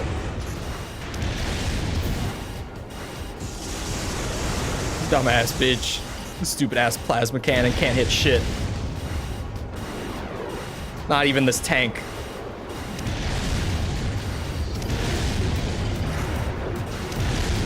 Ooh, if he gets like right up on top of me, he'll be able to hit it. He took that one personally. Oh, out there it is. Haha. That is probably not an S rank, but we'll just have to see. This one might be better if I just throw on the heavy legs again, like I did earlier. We'll see. It kind of just depends how the payout is for the mission, more than anything else. That was some great piloting. And if I did it a second time, I wouldn't take so much damage to the satellite. I kind of just wasn't ready for it that time. Let's see. Is that like a B? That's an A? Okay. This is so very doable on a second attempt. Because Big White is basically not a problem. I got a right arm part? Whoa, hold on. What the fuck? What is this part? Where did this come from? I shouldn't have missed any arm parts? Acquisition. Complete the mission with more than 50%. Well, I missed a part. Apparently there's at least one hidden part that I missed along the way. Hey, 95%. Thank God we found that by accident. That would have been like, you know, we get to the end of the S ranking and the leg unlocks and just 99%. I would have been so pissed. We would have been going through that. Well, there still might be a part missing for the record, but I would have been going through that list just like, what is missing? What could it be? So that's a nice happy accident. A part that we missed ages ago while just going through the list of all the parts. System engaged. This time it's easy peasy. Targets approaching. Move to intercept. 95% is great. Still have 5% to go. Yeah. The thing is though, the S ranks take up so much time on their own that like right now the percent isn't super indicative of like how much time left we have. Because once we get the S ranks, the rest of the parts that we're still missing are like so easy to just grind out, probably in like an hour or two, I would say, if I just had to estimate. Let me get back up on like a form for these guys. It makes it a lot easier. There goes all my energy. I don't need to drop down until like the satellite starts, and I just need to continuously move. But before then, we're good to stay up top. It actually makes it easier. Still more than your female audience? I don't think that's right. I don't know. I haven't checked it recently. Historically, it's been more than 5%. So like it could have dropped. But also the Metal Gear videos and streams have like a notably higher female demographic than any other content on the channel. At least any other, sorry, recent content on the channel, that is. Well, that one hit me. That hurt. I think the highest female demographic for like anything we've ever done was Hollow Knight. And maybe Cuphead, actually. I think Cuphead was up there as well. Uh-oh. That hurt.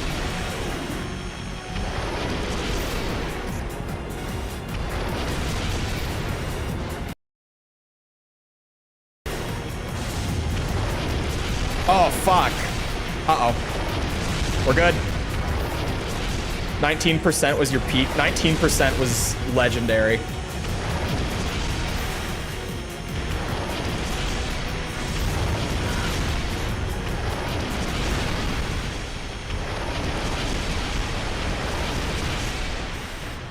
What did I end on last time? Like 6,700? I think. Is that Big White on the map? I don't think so. I think it's just one of the missile guys. Yeah, it is. That's Big White. The enemy is withdrawing. Finish off those you can. He's kind of stuck. He's making his way slowly.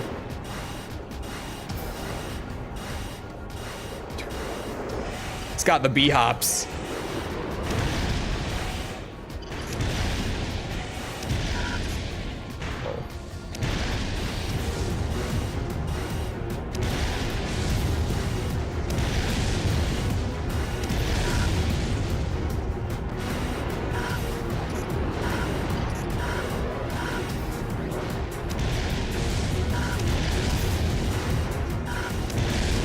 Wow. Don't do the plasma cannon. Oh, he scares me getting close. No, not the sword either. That's worse. Probably.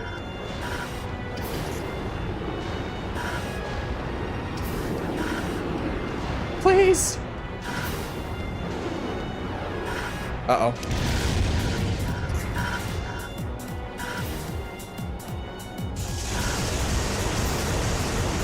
Splash damage don't do shit.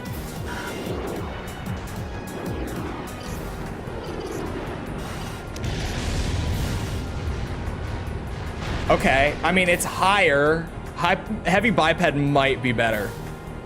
For sure. Just for movement against the satellite and him. Uh-oh.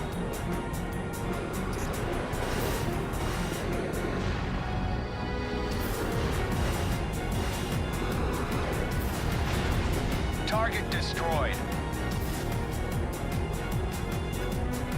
I can't believe you made it. That was some great piloting. What is the current female demographic? Objective achieved. Because absolutely, I do agree with Perdos that women do not fuck with Armored Core. At least like across the board. Wow. The top channel that my audience watches is G-Man Lives now. That says I'm doing something right. Because genuinely, the current format is very heavily based on his style. Female demographic currently is at 6.8. What channel? G-Man Lives. The Australian guy who's kind of known for being a bit of a grumpy boomer, and we all love him for it because it's admittedly very fun.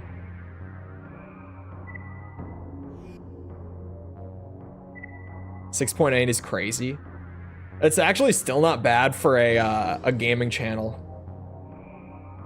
But to be fair, that's because like a lot of gaming channels are centered on like games or niches that just are much more male demographic heavy. Yeah, that's one way to phrase it. I'm gonna give it one more go in the tank. See if I can't get luckier with the satellite beams. System engaged. I watch his boom shoot stuff. I watch a lot of his stuff. Move to intercept. I feel like I haven't watched him in a bit though. And I respect the hell out of the fact that he still edits his own videos. Which I actually only know because he got into some Twitter beef. He also, by the way, is very funny to follow on Twitter. He fully fits into the category of like just a grumpy old man who gets pissed off at people on Twitter, and I kind of love it. Like when I was talking about how Hideaki Itsuno is fun to follow in that sense, or at least, or not Itsuno, sorry. I meant to say Hideki Kamiya. Hideki, Hideaki, both worked on Devil May Cry as directors. Easy mix-up.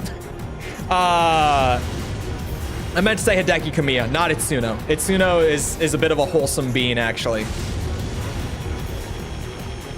But Cannon bursts imminent. Keep moving. here we go. This is where the shit show begins.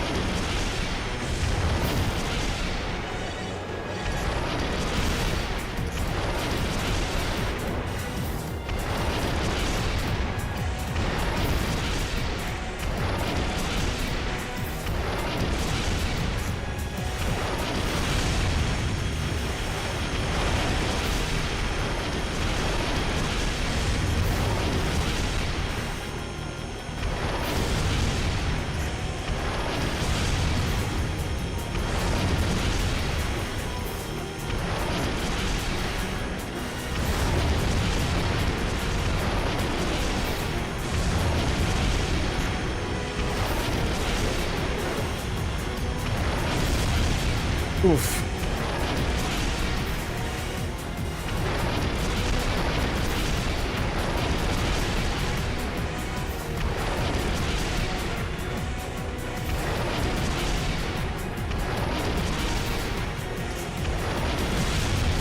Oh god. If it takes longer to kill the enemies, it's fine. As long as I don't get hit by the satellite death lasers. Like, I'm not so worried about the fact that there's 2 of these guys, because they deal like no damage when they do hit me. I'm way more worried about the lasers. And the lasers stop when Big White shows up. So now we're kind of chilling. Oh, come on. Thank you.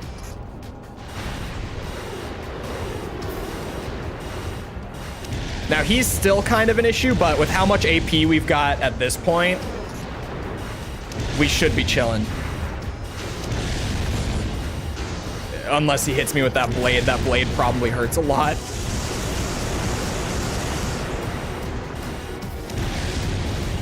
When he gets close, he's scary. But for the most part, we can tank a lot of this and be fine. Oh, what a run. What a run. What a run. It's just that easy.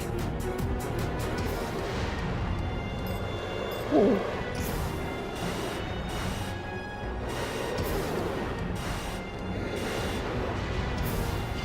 Okay. Target destroyed. My favorite channel at this point? I can't believe you made it. I don't know. That was some great piloting. What have I been watching recently? Because I definitely don't have like a standout favorite currently.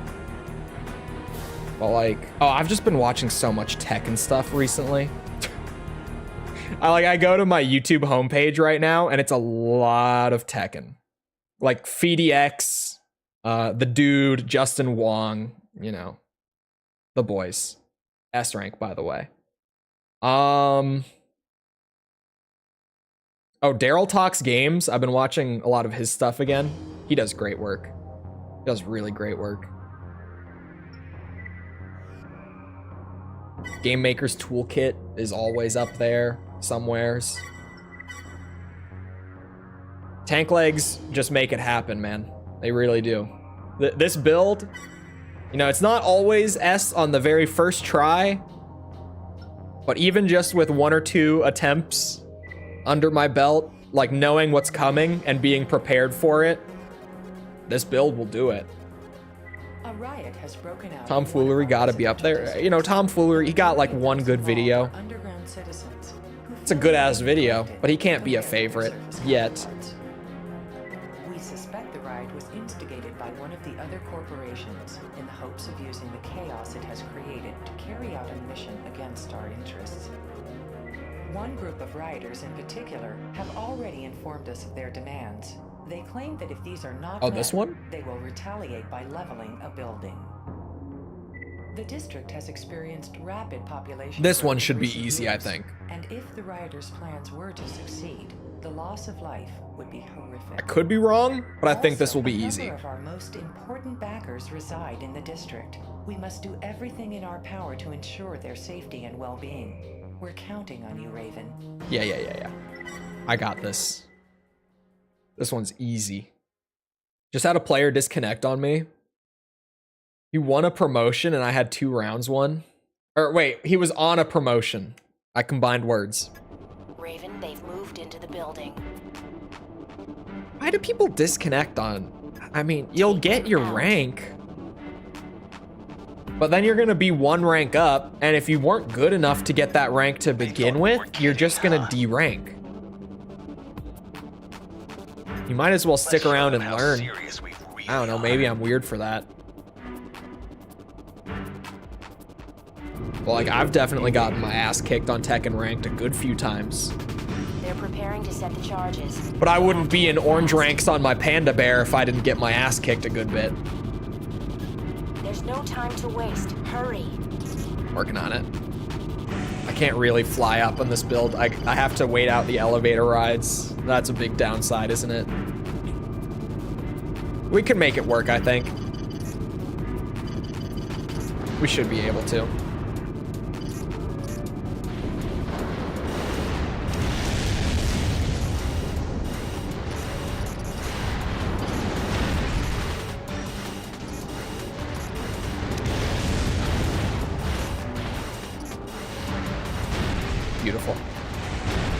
We go. We go. We don't have the most time.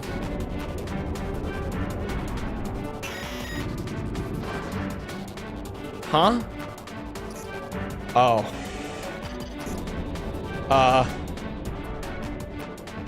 Is this elevator broken? No? Why did it stop?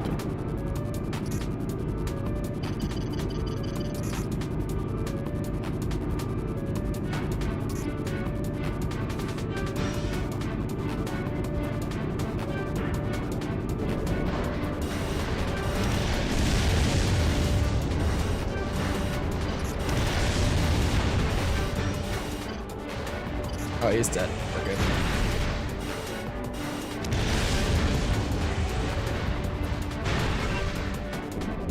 I gotta get a Tekken open lobbies set up. I gotta schedule one again. The panda bear is becoming too dangerous. You know, I don't want to scare all the casuals away with my godlike panda.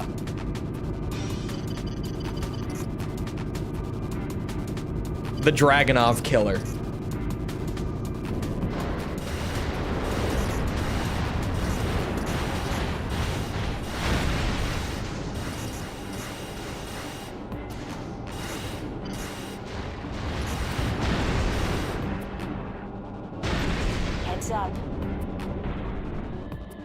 This should be fairly easy to get through, I think. I mean, we've still got a ton of AP, so I'm definitely not worried about that. The time limit is maybe more worrying than anything, but this rifle is great. So, I honestly don't know. Oh, sparks. Yeah, we're totally fine. Come on. Let me have this. What's wrong with you?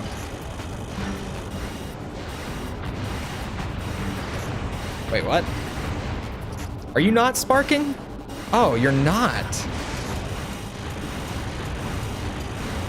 Oh, now you are.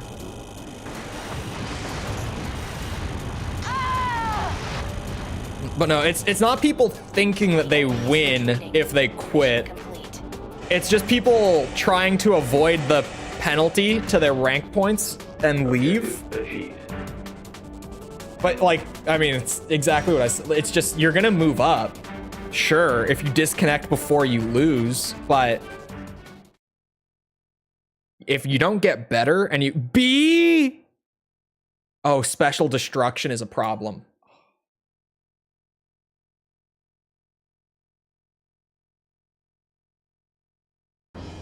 If you go up, and you're going up like purely on pride, right? Because you're doing disconnects to avoid the loss penalties. Then when you get there, you're gonna lose even more. You're gonna realize that you're actually shit. And then you're gonna stop having fun with the game. Like if you're so worried about your rank, it will lead to you not enjoying the game anymore. It's so worth it to play out the matches. They're preparing to send And charges. just learn how to play. Fast. There's no time to waste. Hurry. Next Ace Combat stream? I think it's on... No, wait. Is it tomorrow? Hold on. It's tomorrow.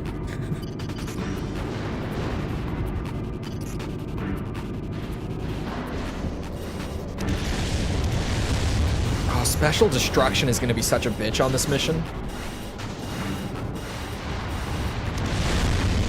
Like, I can work around it. It just makes things a lot more painful. And even then, like, the enemies are going to shoot things. And if you unplug, I don't even think you are having fun. Chances are you're not. That's true. Just playing out of spite.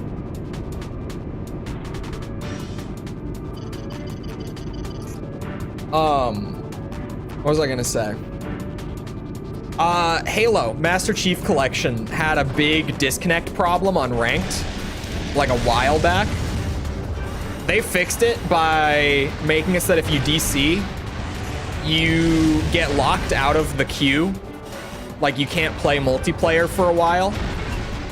In ranked, this is. In casual matches, it would just fill if people disconnected. Like, it would just find a player to replace them. But in ranked, it's a little different because the system has to be more picky. So they had it so that you would lose points and you'd get like a cooldown before you could queue into multiplayer again. And if you quit more frequently, the cooldown before you could play again would keep increasing. And I think it would max out at like 72 hours or something. If you kept DCing from your ranked matches, you couldn't play for like 3 days. Like, it starts at like a 10-minute, and then if you just keep frequently disconnecting, the penalty gets worse progressively. Tekken needs something like that. Like, you lose, and then you also get like a match queue cooldown or something. Just super heavily crack down on it. Nip it in the bud. It's gone.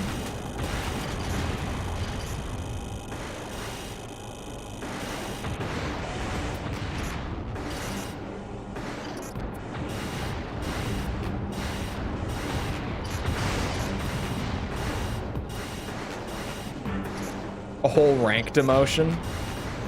Or even just, you know, the normal loss, right?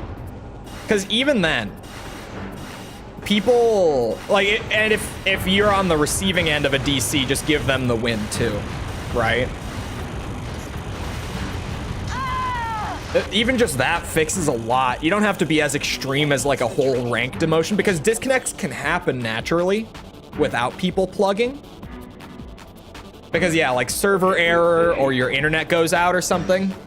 But even just a normal loss is enough. Because then a lot of people are gonna stick it out. Or maybe like 1.5, something like that. 1.5x, I mean. Like a loss and a half if you quit, as opposed to just a normal loss if you play and lose. Something.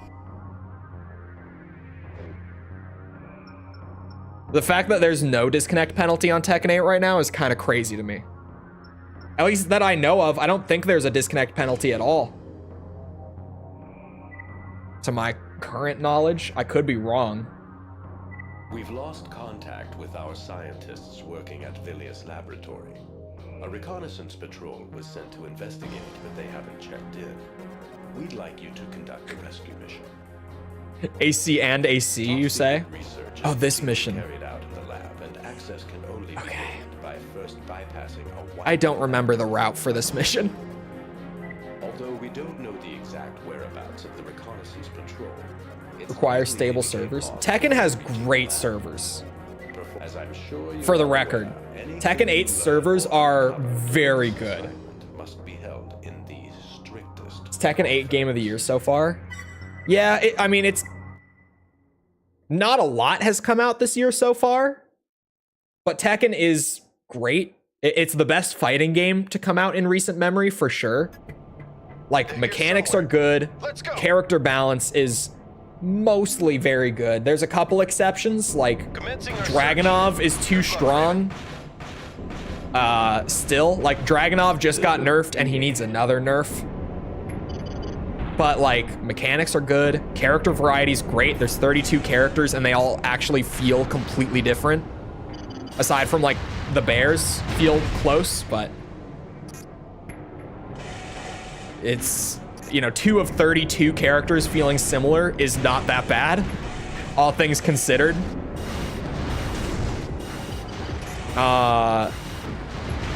Insane amounts of content, right? Like the single player, just the story mode is great. And then you've got like character episodes and they're short, but like the little cutscenes you get are really fun. And then there's Tekken Ball and arcade quests and just multiplayer, like ghost matches. There's a whole lot. I genuinely, chat, you know my buddy Owen, who joined the open lobby and was sweating his ass off against me? Do you know what he told me like 2 days after that, chat? You want to get this? He played against my ghost for like an hour straight before I opened up the lobby. He downloaded my ghost and played against it for like an hour. before I opened up the lobby, just to get the, just to learn what I do even better and like warm up against me going into it. And then he also told me like, yeah, I was trying so hard. I really wanted to win. He was like, I wanted to put you to shame on stream. I wasn't wrong when I was like, this guy, I've never seen him try this hard in a fighting game ever. It was like, yeah, I was sweating my ass off. Man has drive. He really just wanted to win against me on stream that bad. And you know what? I guess he earned it, clearly. What are ghosts? In Tekken 8, it very, very accurately, by the way, like the ghost AI is insane. It keeps like reference to how you play specific to your character and everything while you play your matches. And then people can just go online and like play against your ghost.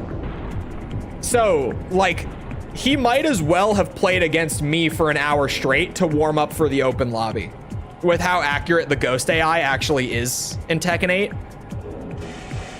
Like, it's one of the most weirdly impressive parts of the game is that that AI is just insane at learning how you play and like replicating it. Wish there was like an endless mode in AC6. That actually is not a terrible idea. Thinking about it. The only thing with it is that like, oh, I don't have biosensor in this head. That's fine. You'll have to drain the water. Don't I have to go, I think in here, I don't remember. I'm taking so much damage from this. Okay. We're fine. Ooh. Come on. Come on.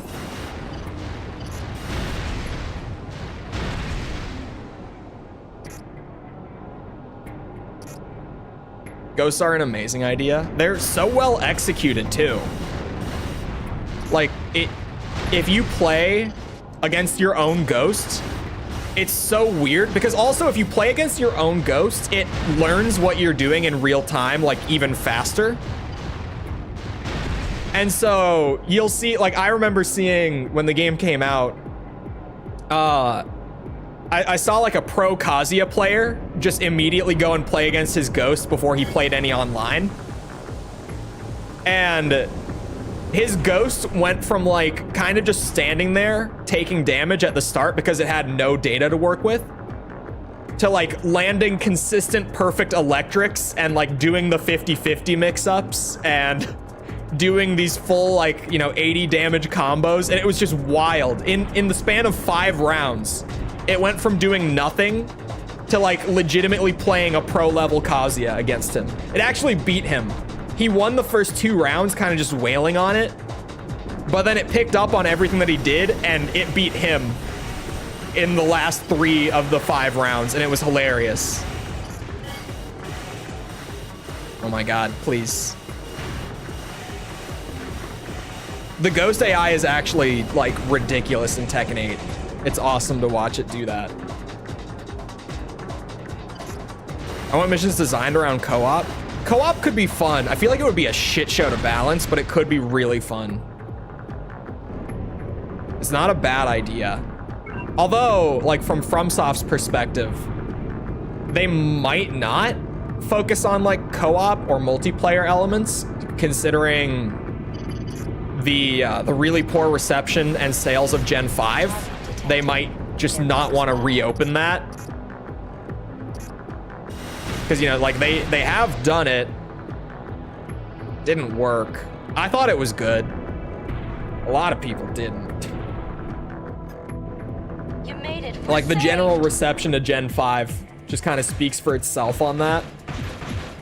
Rescue target located. Let's get out of here. The Armored Core fandom really did not take well to like the multiplayer Great work. emphasis.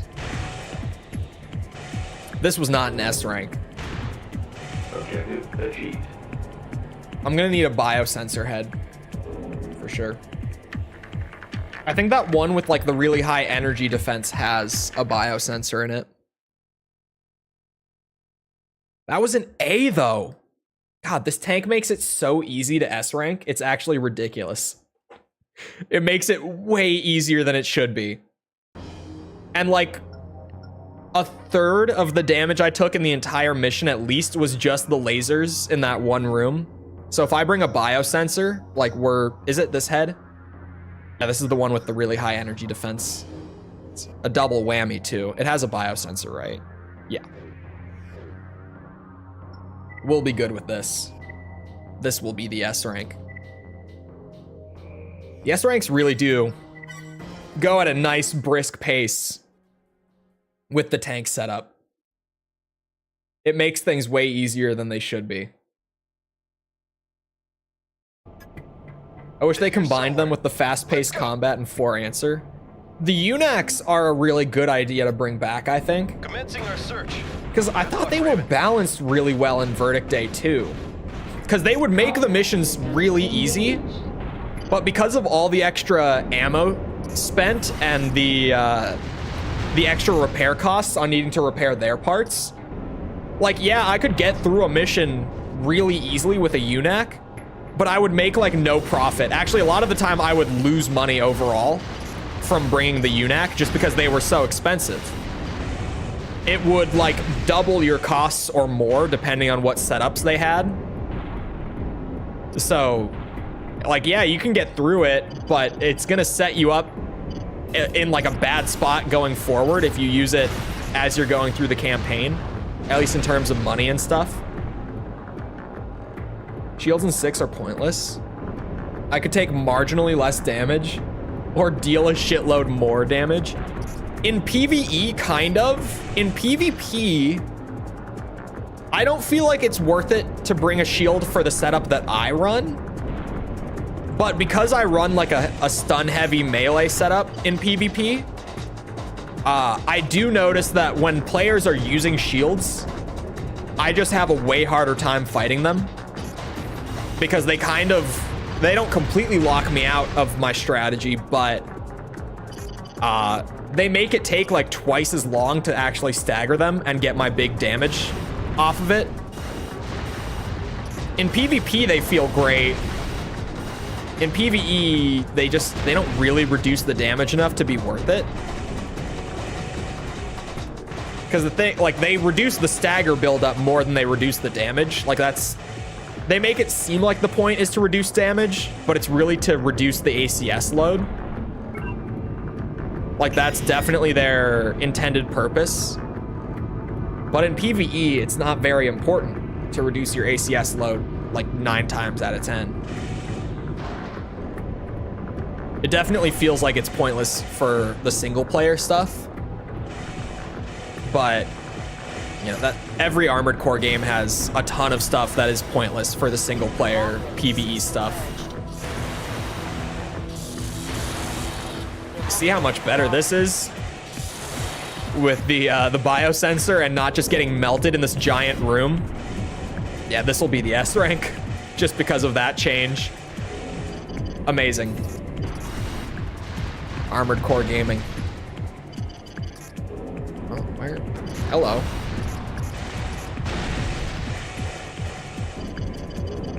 UNACs would be a really fun idea to bring back. I kind of forget that they're a thing because they only did it for one game.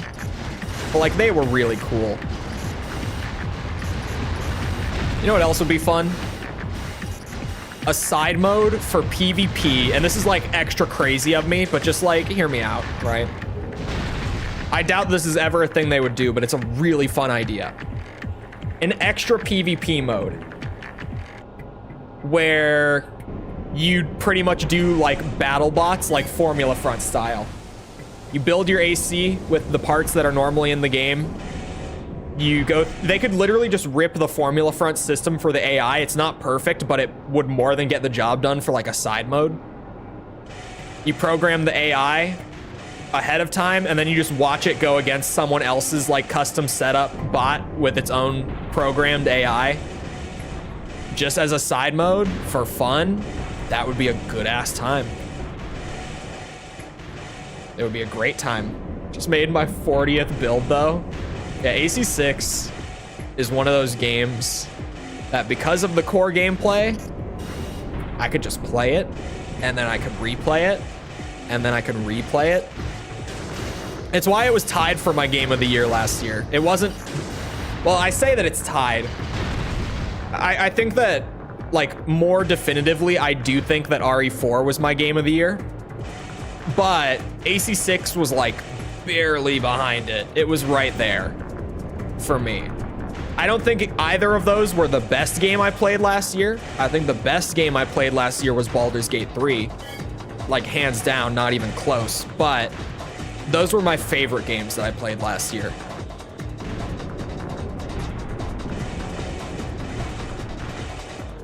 It's crazy to me that I played Tears of the Kingdom.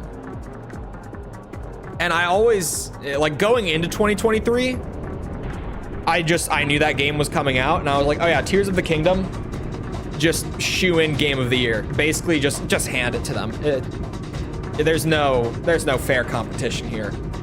But then I played it, and I was like, you know, I kind of expected it to be more than it was in terms of, like, evolving Breath of the Wild.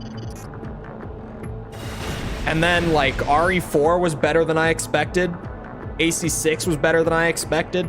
Baldur's Gate came out, which I didn't even think would actually happen because that game had been delayed so many times. You made it. We're saved. And, like, Tears of the Kingdom didn't even land in my top 3. This is on emulator, yeah. Operation complete. Great work, Raven.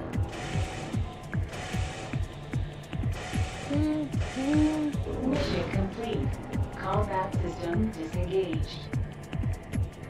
Yeah, I am, like, looking back at it, I'm surprised that Tears of the Kingdom kind of just got swept to the side the way it did last year. There were certainly people who thought it was their game of the year. But even just outside of, like, my own experience and the fact that they didn't win the award and all that, like, I feel like there's a lot of people that would not say that Tears of the Kingdom was their game of the year. And I think that most people kind of just expected going in that it would be game of the year. I feel like everyone was kind of like, yeah, they kind of win by default. Even if you weren't, like, thrilled by the idea, I feel like most people were just like, yeah, they win by default. Foam Stars is the only good game this year. I haven't played Foam Stars. I have no interest in it either. I don't like Splatoon, and Foam Stars just looks like slightly worse Splatoon. But Tekken 8 is fantastic. So far, I would say Tekken 8. Oh, and I haven't played it yet, but I will at some point, whenever they bring it to Steam, because I'm not going to buy it on Epic Games Store. But the new Prince of Persia game is also apparently really good.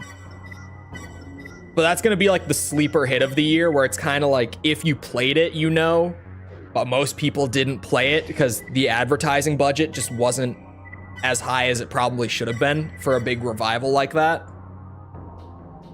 Because apparently the game is really damn good. Like, it's one of the best Metroidvanias in recent years, is what I've heard. But just a lot of people skipped out on it. I was gonna play it day one. I only didn't when I found out that they were on Epic Games Store only for, like, the first year or so. And I was like, I can wait. I don't need to buy it day one. I don't want to own it on that shitty launcher. I hate the Epic Games Store. It's just really, if I don't have to use it, I don't want to. Like, I know Dead Island 2 is apparently going to release on Steam by the end of the month. I just saw the listing go up recently.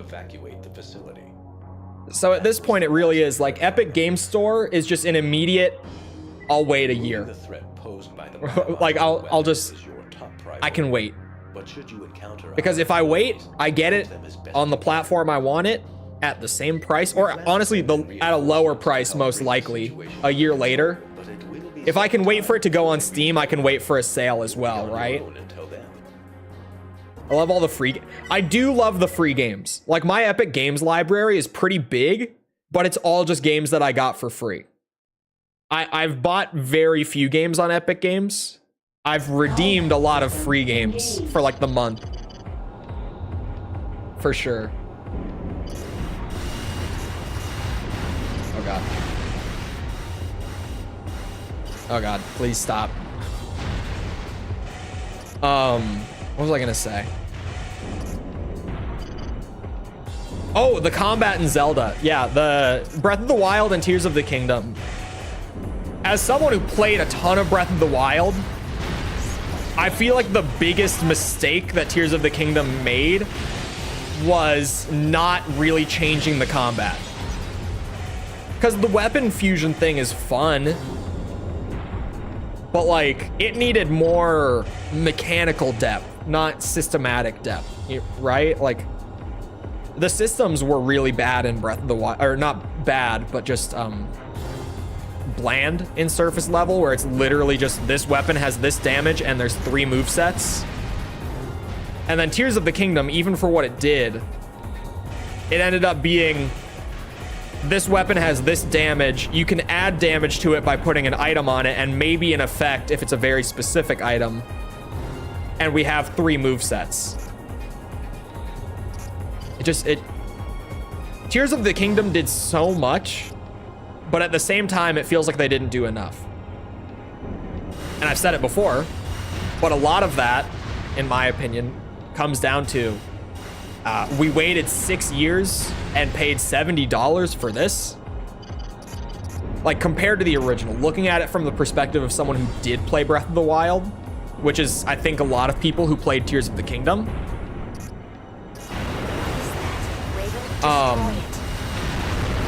It really was like, I waited so long and I paid a higher price tag for an expansion that is not very different. Okay, I might need a faster AC for you.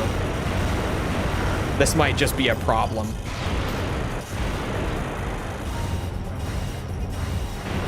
Yeah, I'm too slow. We might need a heavyweight leg build for this.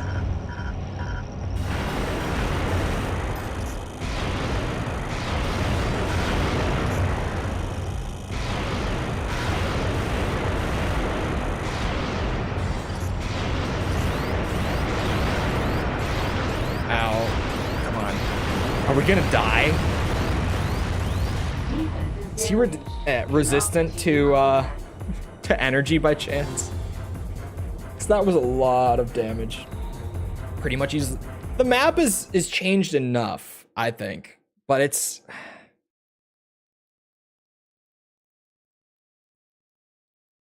I feel like they added a lot to the game, but they needed more evolution on just like the very core stuff, like combat,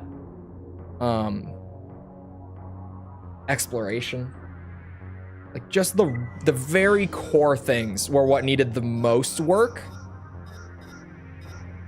And it feels like those are the things that kind of got the least work, at least to me.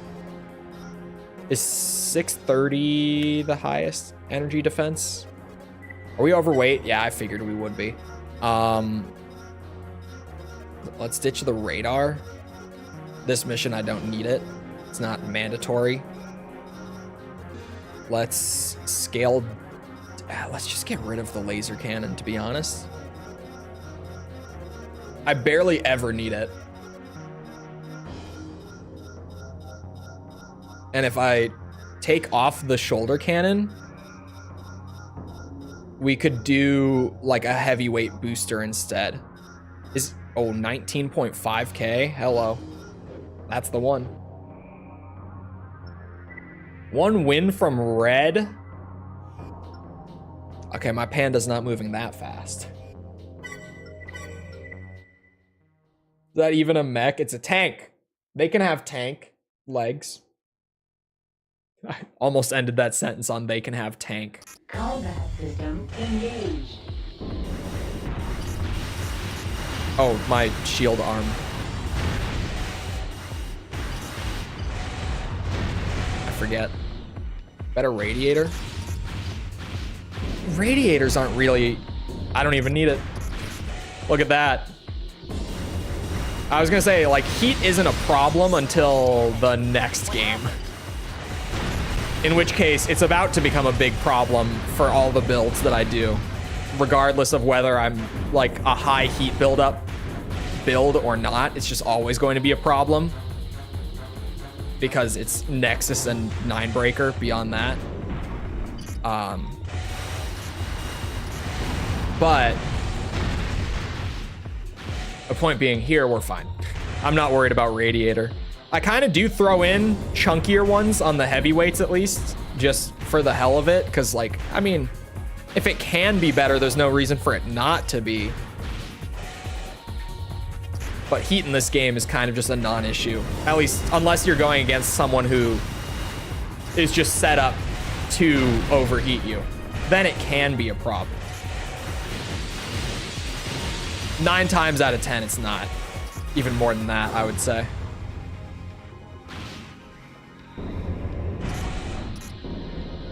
I feel like Tears was great. To give it the credit that I probably should, Tears was really great. For like the first couple weeks. You know, when the hype was all there with it. It's fantastic. But once the hype died... Oh my god. How do you open up again? I know that little lid on the front will open up.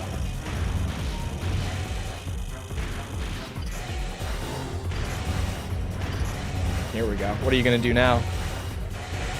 I'm behind you.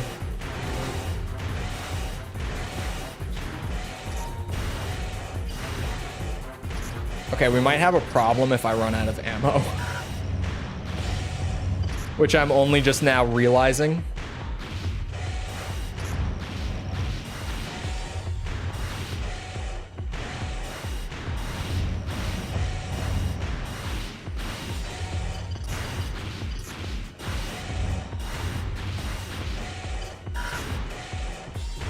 Got 39 shots left, and this thing is powerful. It's almost at Karasawa levels of damage.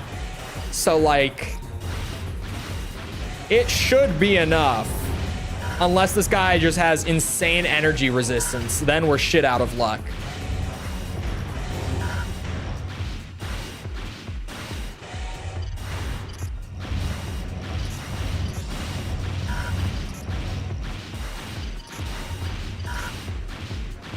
What is it? Blob.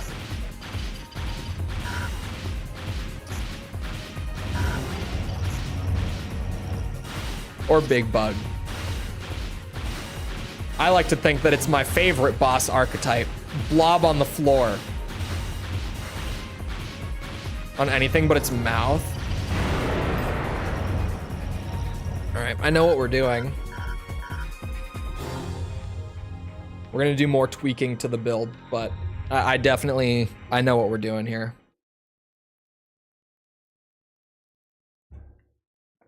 I got the plan. I got it worked out. Here's what we're doing. We maximize energy defense, right? We swap the parts a little bit. I know the core is already maximized. Oh, the headpiece is too. So the arms are the only thing that needs to change, right? I think 506 is the max on arms. Oh no, 518. We max energy defense. And we go a little crazy. We bring Moonlight. And that's what we're doing. I don't need to save until we get it done. Covetous Demon. Primeval Demon. Reminds me of Nightmare from Devil May Cry. The blob on the floor that was definitely worth fighting 3 times. For sure. Don't question it. How could it not be? We're gonna have a little less defense because of the loss on the arm shield.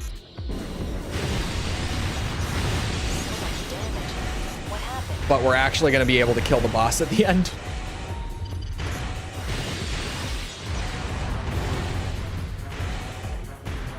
Because I'm almost 100% at this point that the whole time factoring into your rank in old gen is just complete boo hockey.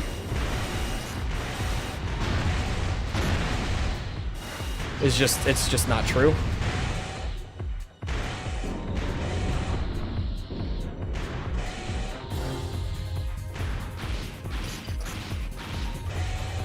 Do lasers break glass instead of just passing through? Shush.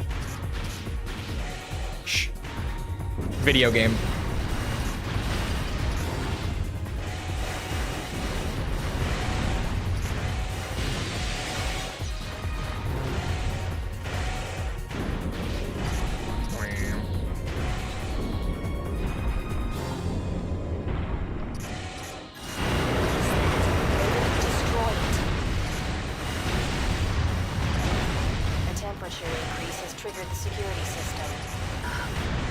There we go. You're locked in. That's fine. What temperature increase, by the way? It's 0 Celsius in this mech right now. Okay, we're heating up. Not enough. You're gonna have to get hotter than that, friend. Oh wait, he's doing it. That gets pretty hot, doesn't it? Wowza.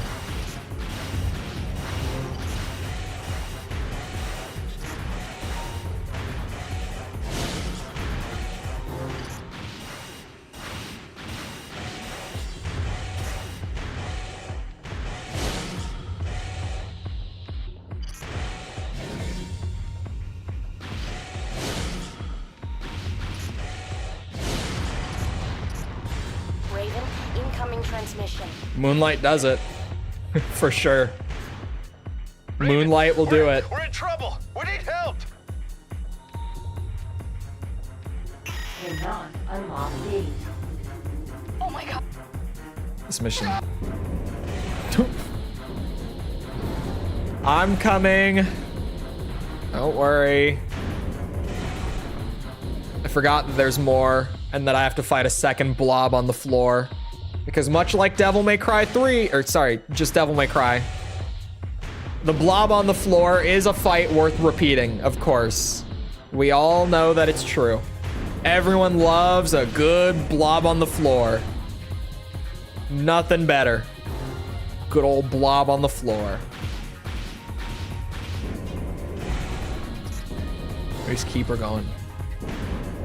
Where is that guy? Oh, I think he's in the room with the hidden part, isn't he?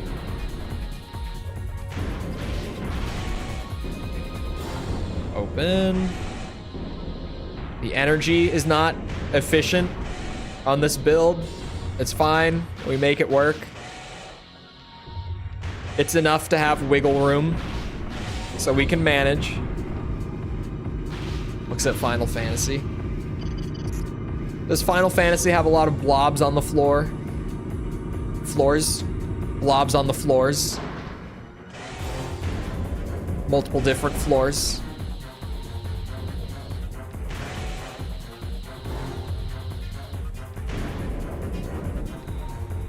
Everyone knows that there's nothing scarier than a good old blob on the floor. So it could make sense. At least according to a lot of game devs and designers. There's apparently not much that says final boss quite like blob on the floor. Looking at you too, Arkham. You fit in the category. Close enough. DMC3 did have a good old blob fight, didn't it? Who doesn't have fond memories fighting Arkham?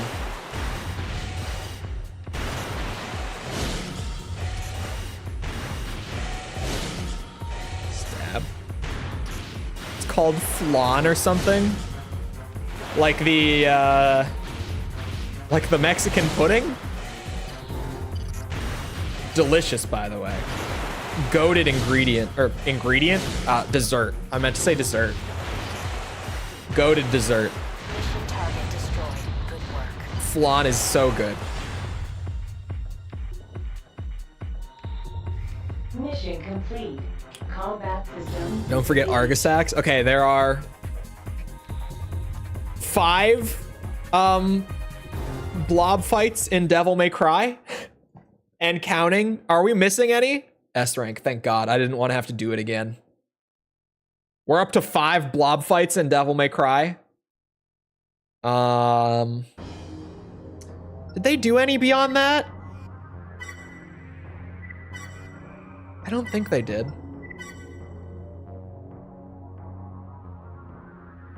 Clyfoth? Okay, sure. It's a blob.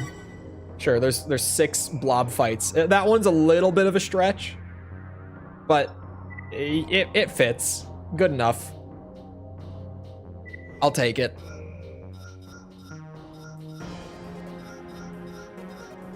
Six blob fights. No, 5 didn't have a proper blob fight, but it had the Clyfoth route, which can count if we want it to. So why not? Oh, and the headpiece. Oh, and the arm shield. Hold on.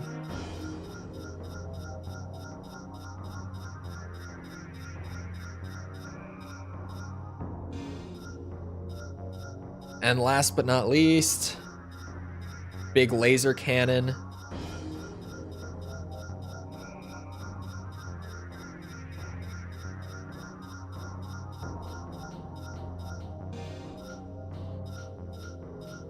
And just throw a radar on there. It's fine. It helps to have a radar. Nightmare is a blob. Nightmare's a blob. Argosax is a blob. Arkham's a blob. Clyfoth roots are a stretch, but it can count. There's at least 5. Clyfoth is definitely pushing it a little bit, but there's minimum 5.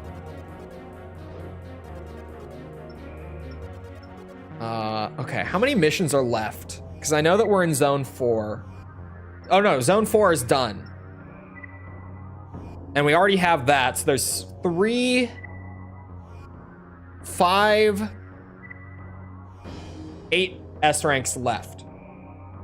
That's not bad. That's really not bad. Just consider how many we've done today. That's really not bad. Hold on though, I have to piss pretty bad. So, I'm gonna get up for a minute. Feel free to get a drink, snack, bathroom break yourself, whatever, while I'm up real quick. And when I get back, we've got an hour, roughly. We could at least do most of these S ranks in an hour, I think. I don't know if we'll get all of them, but we can definitely get most of them done. So I'll be back in a minute to continue the grind. I'll see you then.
All right, I'm back. He's fighting against his own blob in the... I was not fighting a blob in the toilet bowl. It was just a very full tank. Oh wait, qualification exam? The following is an official announcement to all Our goal is to select a pilot from your ranks who is capable. The test consists of a series. Please tell me that this is just gonna be cost-based as well. Let's see. There's a chance that this is not purely based on cost. But maybe it is. I have a feeling, though, that it might be based on how many targets I can get as well. If that's the case, this is not the build. But if I just have to kill these two, and then, like, it's free, essentially, then we should be fine. But if any mission is going to have, like, special requirements, it kind of would be this one.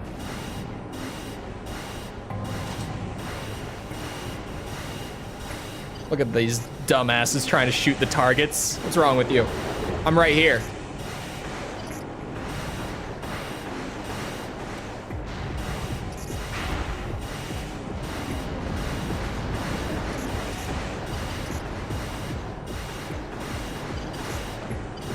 Oh God.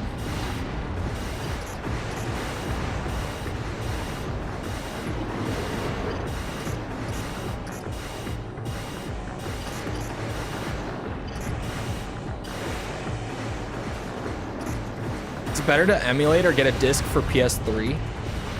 Well, I do always say the best way to emulate, rather than getting some shitty disc dump off the internet, because even, like, you know, piracy aside, to most people who upload like ISOs and stuff don't know how to dump a disc properly. I always emulate with physical copies because you get a lot better results off of, like, a... He's b-hopping the shit out of me. A good dump, but I mean, it really... 4th gen on emulator for me was great. That being said, by the time that I had gotten to 4th gen, I had literally, like, a couple weeks before upgraded my PC to very high spec. So my experience will not be everyone's, but I've heard across the board a lot of people have good experiences with the emulation side of it.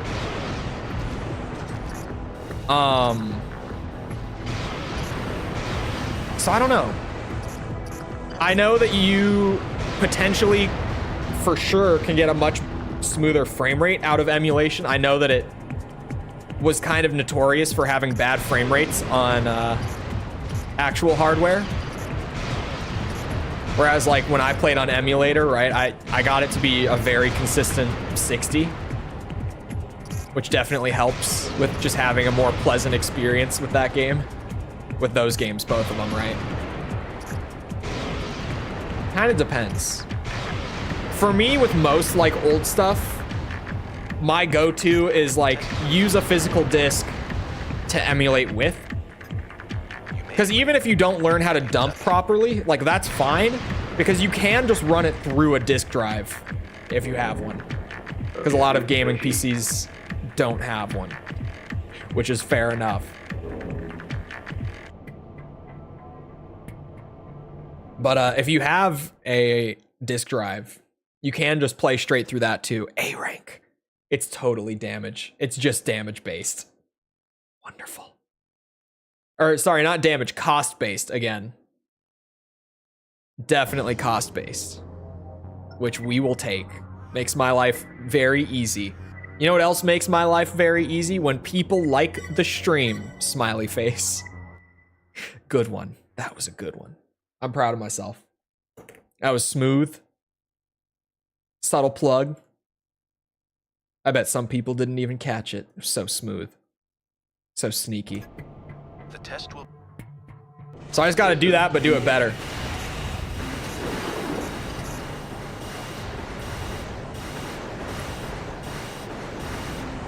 I don't know what my AP was at when I finished last time.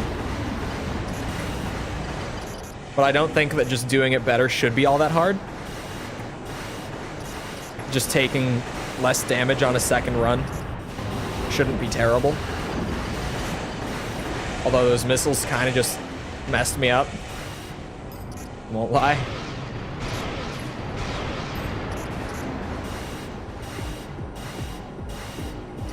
Damn you. You and your slippery ways.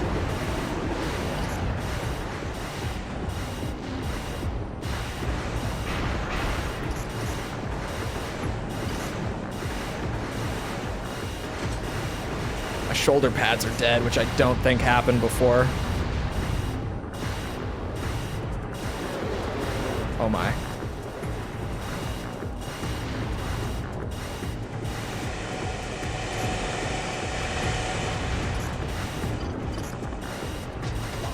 Was the Linus Tech Tips plug? Is he good at them? I don't watch Linus. I know.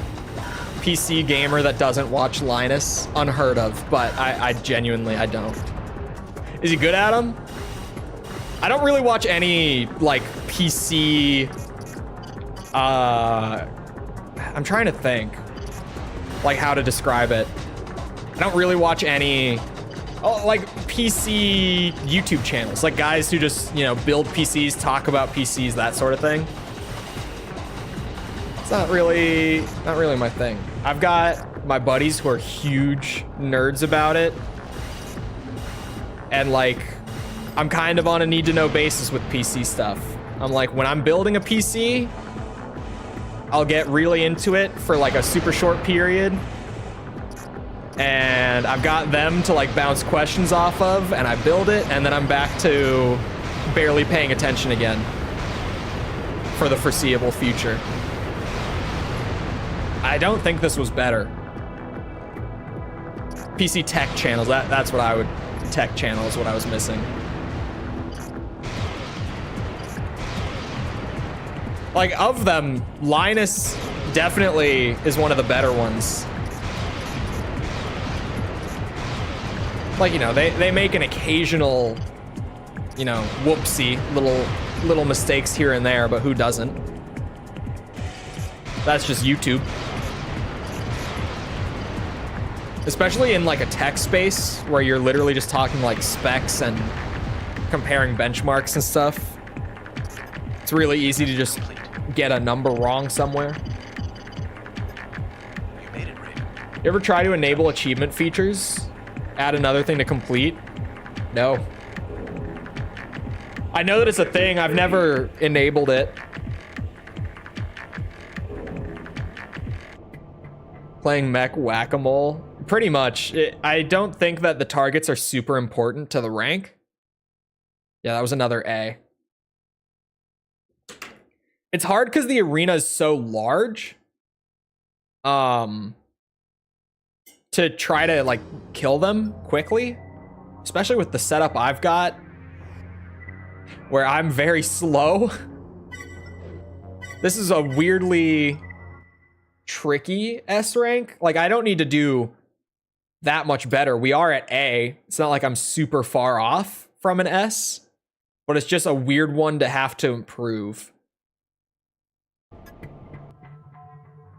System engaged. Maybe if I kill the quad leg one first, it might make my life easier. I don't know. Let's experiment.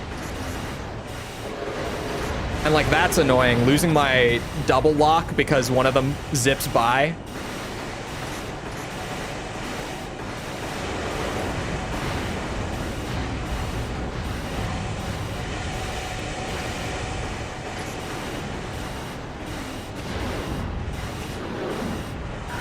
The other guy can go shoot some targets. I'm not overly worried about him doing that.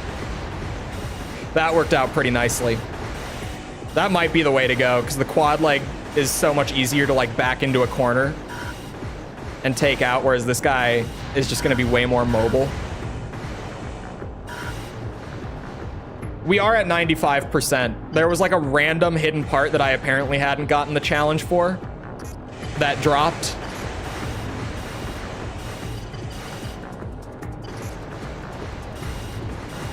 He's so focused on the targets this time too.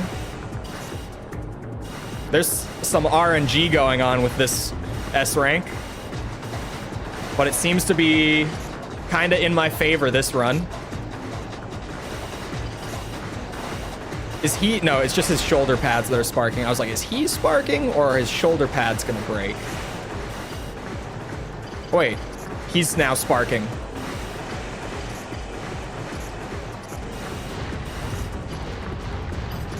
What percent before? We were at 94 when we started.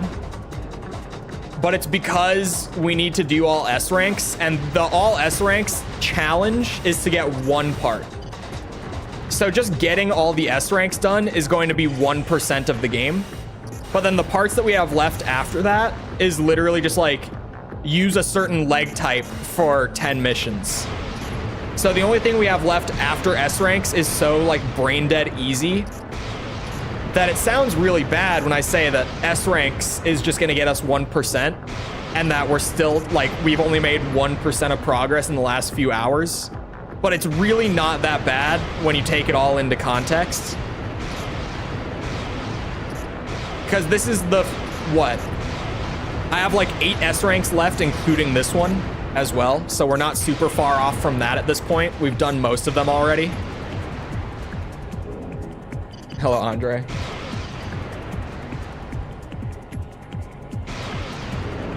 We're making great progress. The shoulder pads can break if they absorb enough damage. It takes a good bit. Like mine are sparking right now. His broke.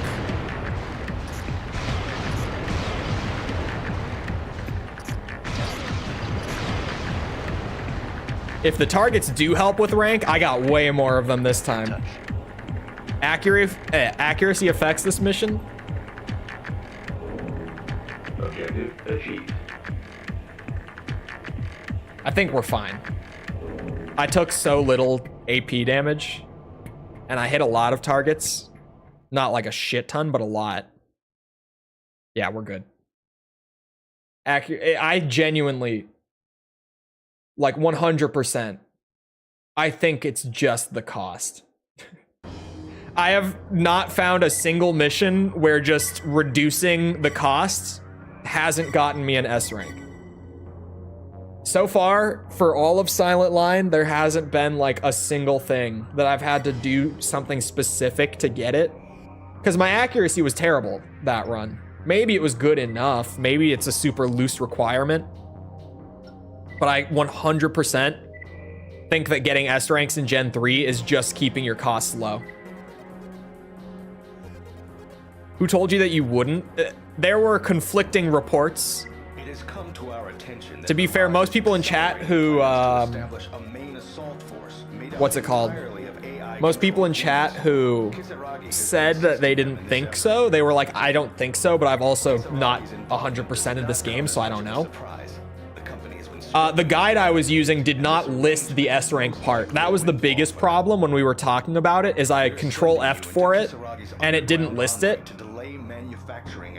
And so I was like, oh, I think it's just a portable thing, because the only thing that I could find saying that all S ranks were needed was portable. So we've arranged to have a resupply vehicle accompany you. Is the PSP version? Yeah, it depends if you're playing on a PSP or if you're emulating. If you're emulating, they're the same. But if you're playing on a PSP, the controls on the PSP are shit. And that just makes the game a lot harder. Just the fact that like the buttons are terrible and the thumbstick. How's it going, Raven? Oh, that stick. Yeah, the PSP controls were just bad. But on emulation, a lot of PSP games play pretty great if you just use like an actual good controller with them. Like, it's crazy how much better PSP games play with good controls. Who would have thought? Being able to control the game and enjoy it more easily would make the game more fun.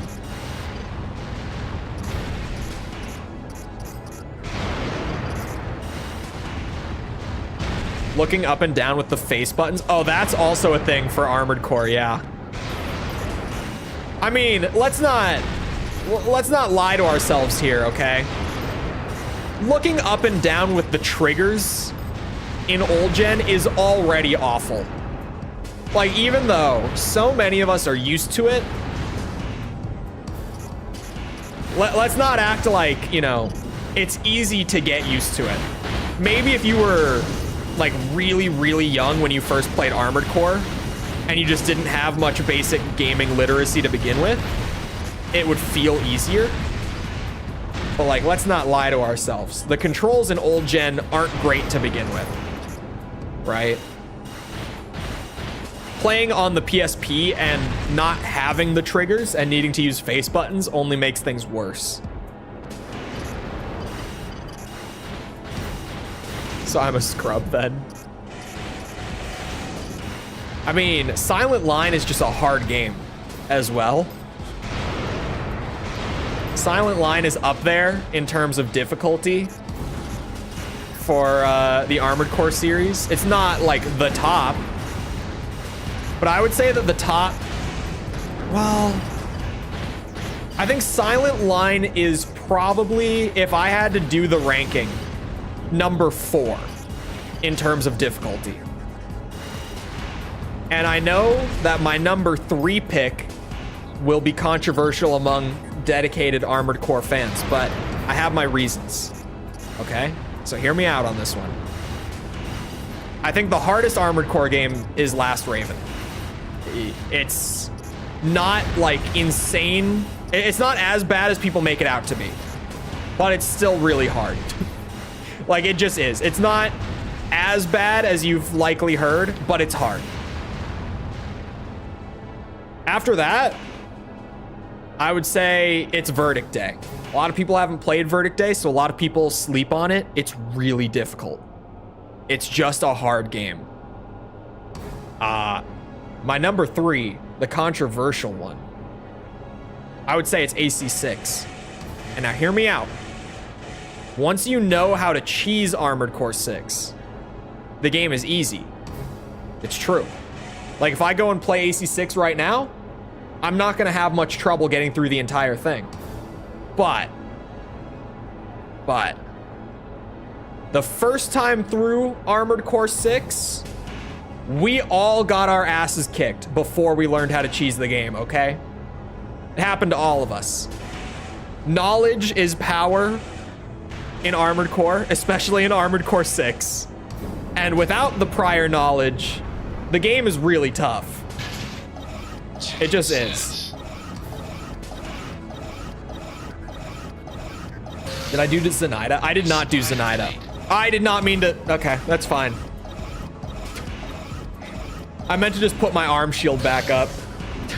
But that's fine. And then I would say Silent Line is 4th. I would probably put Another Age at number 5.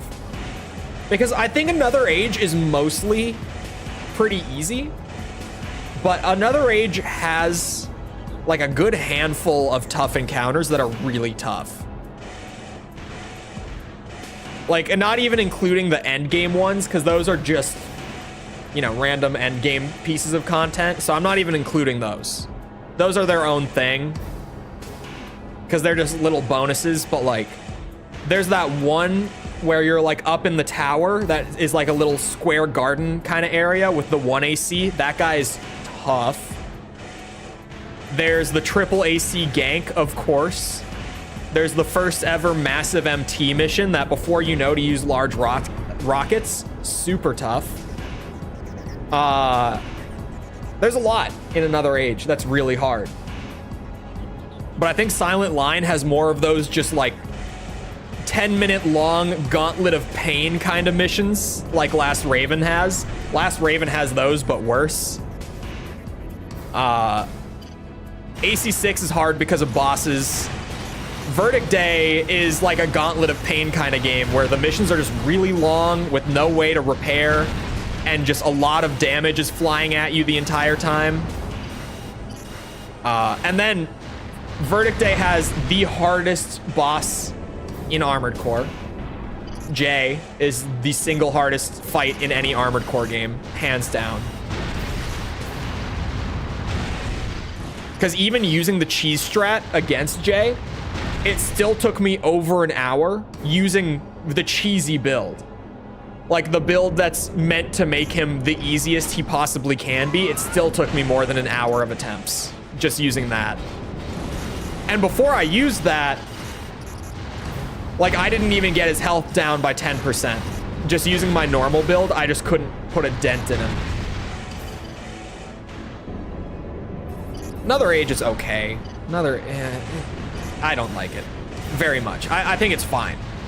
I don't like it compared to the rest of the series. Like on my Armored Core tier list, I put Another Age pretty low. But it really is like Another Age is great if all you want is just like a little gameplay sandbox to chip away at from time to time with AC2's builds and gameplay and stuff. If you want like the proper Armored Core experience, then Another Age is not good. It's just 100 missions with no like connective tissue story-wise. And the economy just goes to shit really early on because, you know, there's 100 missions. And you'll have your like ideal build pulled together probably after you do like 15 of them, I would say. The economy acts like it's, you know, a normal Armored Core campaign when it's not, which is fine for like being the big sandbox game that it is, but for being like a normal Armored Core game. Here's a merc doing work. I don't disagree with that. I think that it's boring. I think that the real Raven experience is kind of boring, and you need to video game it up a bit, you know? You need to spice it up.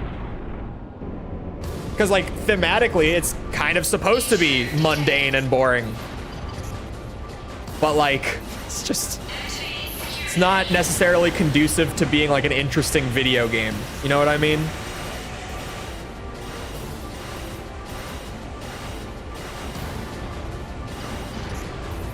God. I would put Phantasma higher. But just because, like, Phantasma has a good arena. I think Phantasma's bosses have really good personality. Its campaign is really short and its story's kind of weird, but like it's got personality to it.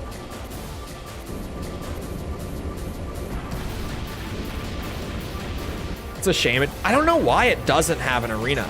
Because you think about, like, they were trying to just make like this big, almost like never-ending AC2 expansion. Just make it huge in terms of content, right? But they left out the arena, which is so weird to me. I still don't, like, I still, when I think about it, I'm just like, I can't imagine why they made that decision. Because the arena, in terms of like dev time, would be way easier to put together than the missions would be. You just need the arena, and then you need to make builds and like write a bio and make an emblem. Like, in terms of just dev resources, the arena's really easy for them to make compared to the proper campaign. This mission's results are brought to you by an ad break. We love a good ad break. B. We just need to take significantly less damage.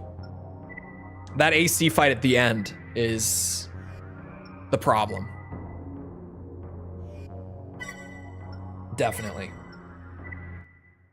Oh, maybe disk space. And maybe they just wanted pure missions as well. Because they kind of had it in like those couple missions where how's it going, Raven? What's it? Where it was just like, oh yeah, you're fighting in the arena. Like, this is an arena match. Like the 9-ball one. And the ones in the same building before it. Like, they had a few missions in there that were just like, yeah, you're doing arena matches. But it was like 3 matches, you know?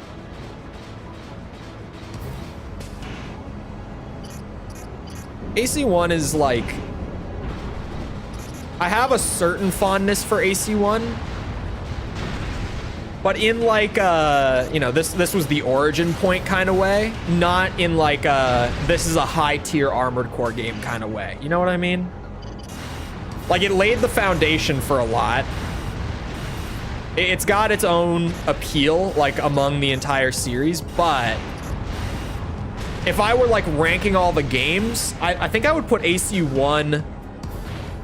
I mean, it would definitely be on the low end. I don't know if I want to say it would be one of the lowest, but it might be. I'm trying to think, like, what AC games do I like less than AC1? Another Age, I would put lower, personally. Because I think that, like, AC1, even though it doesn't do as much as Another Age does, and Another Age's core gameplay is better, I think AC1 has, like, a better overall direction and, like, tone. If that makes sense. So Another Age would be below it. Both the expansions I would put above it.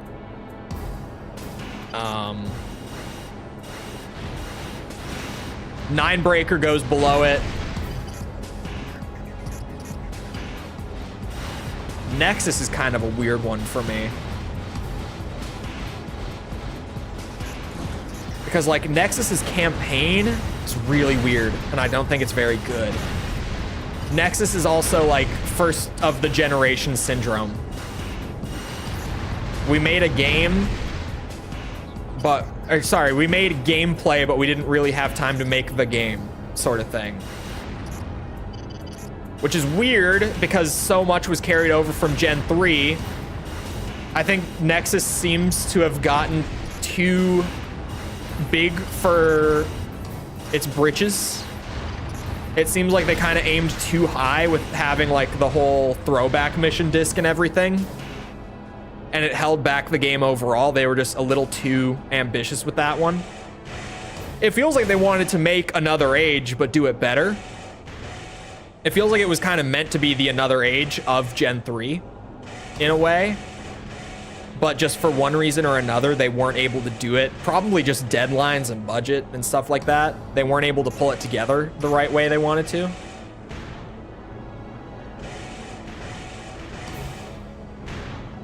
I would put Nexus above AC1, but it's only because the Gen 3 gameplay is carrying it so hard.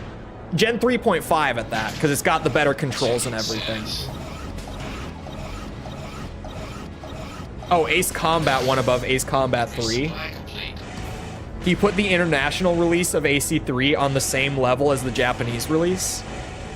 Did he just not play the Japanese release? Because that would kind of make sense. Air Combat is also like a, you know, it's on the low end of the ranking, but only because it was first. Not really because it's bad. It's just kind of like everything after it did more. That's how Armored Core 1 is for me. Where it's like, it's on the low end, but only because everything that came after it just improved, which is a good thing. It's a bad thing for AC1's ranking on the tier list, so to speak, but like, for the series, it's obviously a good thing that the first game places low, not because the game is bad, but just because everything else after just did more. Just kind of did it better, right? I'm trying to think. Ninebreaker and Another Age I put lower so far. I think that's it. Those are my 2 least favorite in the series.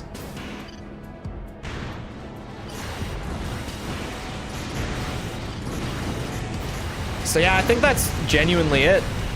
Can you not laser blade me? Hello?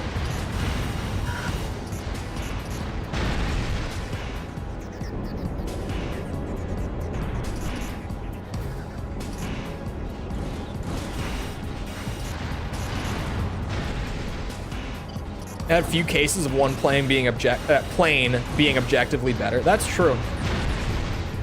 The later games definitely had like more distinct, like this is for early game, this is for mid game, this is for late game, right?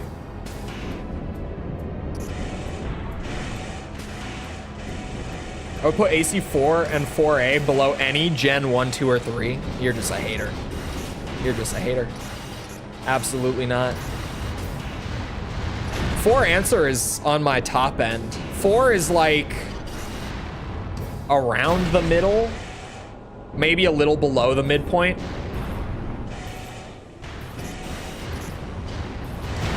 In terms of quality, in terms of pure enjoyment, just because the core gameplay is great, like I would have to put it pretty high.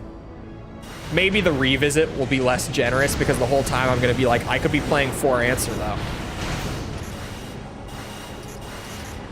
But each gen has those games where like, you know, you have your favorite from the generation, and if you're playing a game in that generation that's not your favorite, you're kind of just like, but I could be playing this.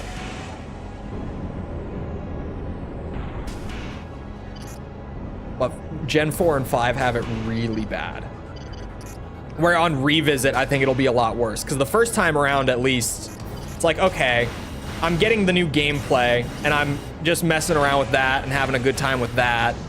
But when I go back to them, like having played 4 answer, going back to 4, it's gonna feel really like, man, this is such a skeleton of a game.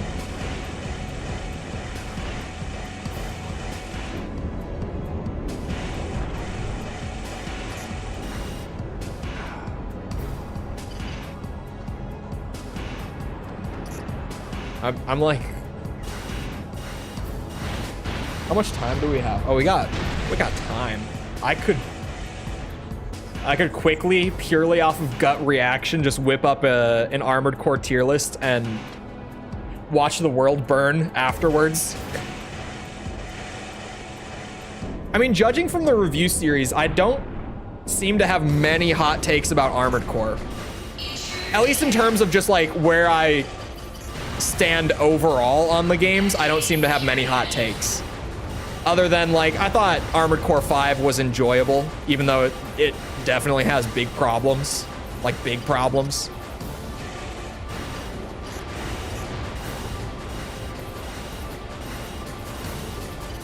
Feels like all the damage I'm taking in this mission is energy. Again, I'm getting that feeling.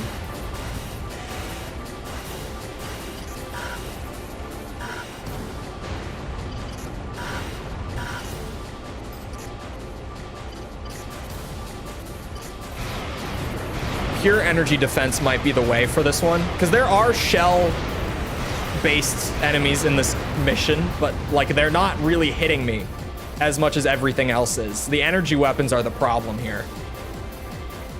Like those grenades are not hitting me. It's the arm weapon that's dealing all the damage. Oh, he flew in with me. Yeah, this is also a B rank. Says Formula Front was all right. That actually, like, that went really well, all things considered. But I think it's because my take was kind of like, it's not an Armored Core game, but it's a fun little spin-off. Like, for what it is, it's got some appeal. It's like a 2-hour game. Oh, that's an A rank? Okay. If I swap for pure energy defense, we might fare a lot better. Just in terms of the damage overall. That AC fight at the end is pretty brutal for my AP. It definitely hurts. Is it this one? Which arm is it? It's this one, 518. And then the faster tank legs that have, which one? Hold on. 503, 541. 645. Whoa, that one, the 743, that's a huge boost. That's a huge energy defense boost. I'm not overweight, right? Because these legs are different. Nope, we're good. It's because I have the smaller shoulder cannon. Oh. I just got one of the nicest back cracks. Formula Front is all right. It's mostly, I don't know, 100%ing it might be kind of a slog. I don't know how long it is to 100% it.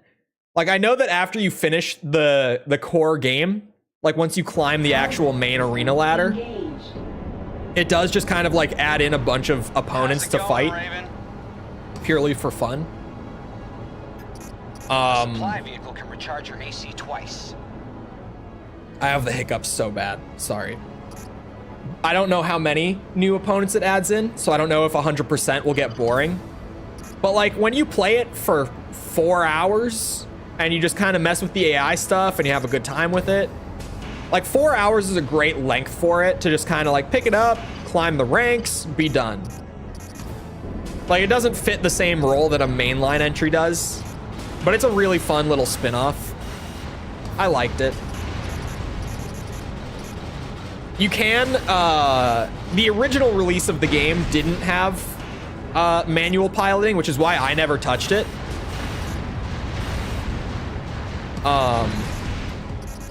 Which weirdly no one, like I kind of expected people to be like, oh, you should have tried the manual controls. It's so much more fun, but no one thought that that was a weird thing. Like I'm doing a similar thing soon when we get to Metal Gear Solid 3, where I'm gonna be playing Snake Eater for it, like the original PS2 version,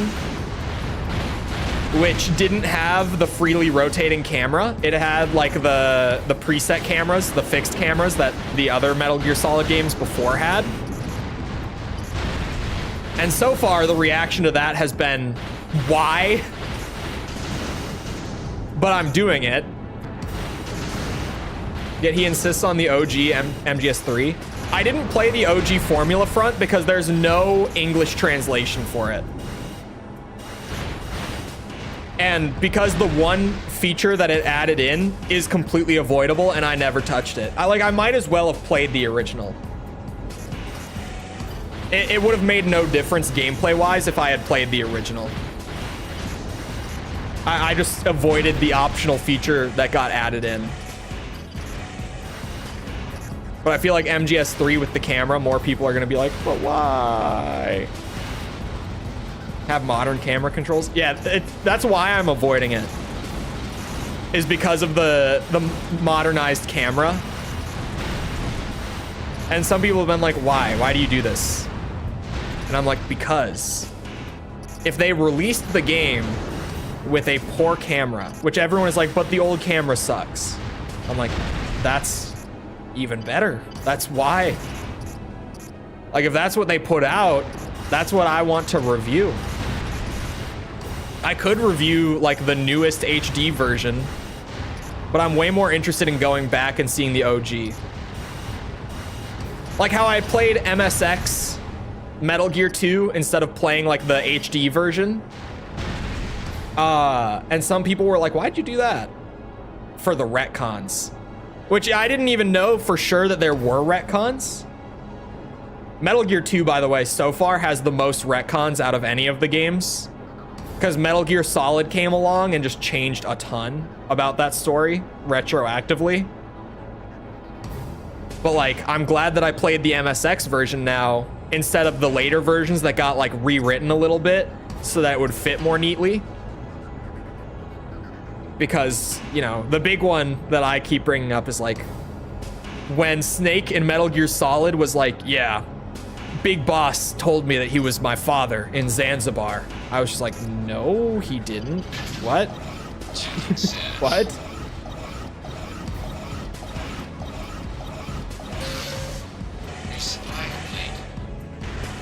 When Snake dropped that one, I was just like,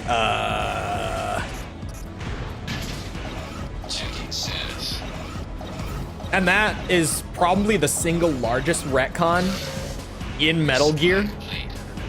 Like, just all up. Because, you know, the whole Snake being a clone of Big Boss thing, that ends up being pretty important after, or in Solid and going forward, right? It's not like a small, like, you know, minor tweak just to change the relationship of those two characters. Like, it kind of recontextualizes a lot of the first 2 games and then completely changes the trajectory going forward as well. Like, that's a big one. That's a really big one. Faster completion. I don't know. There might be like a bonus in the back end for doing it quickly. Does anyone actually have like a good source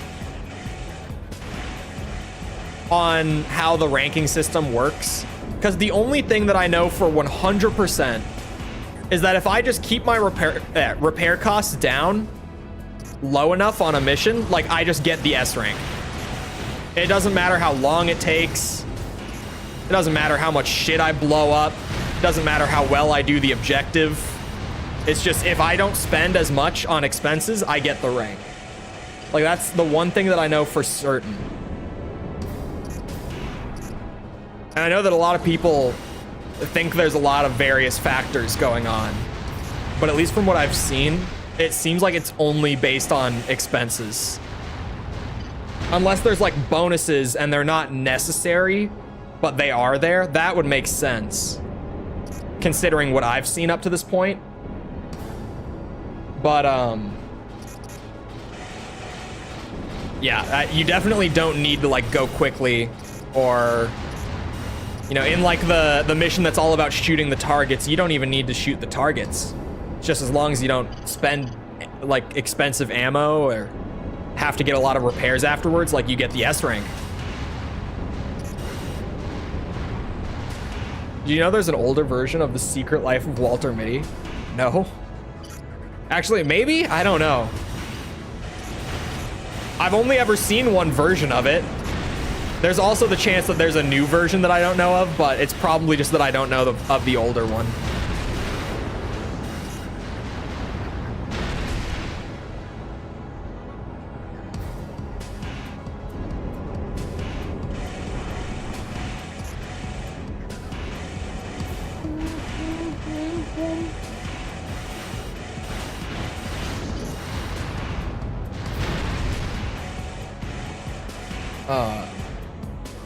OG MGS3 does have a few little bits that other versions don't have. Oh. So in that case, it seems like it would be like a damned if you do, damned if you don't in terms of the community as a whole.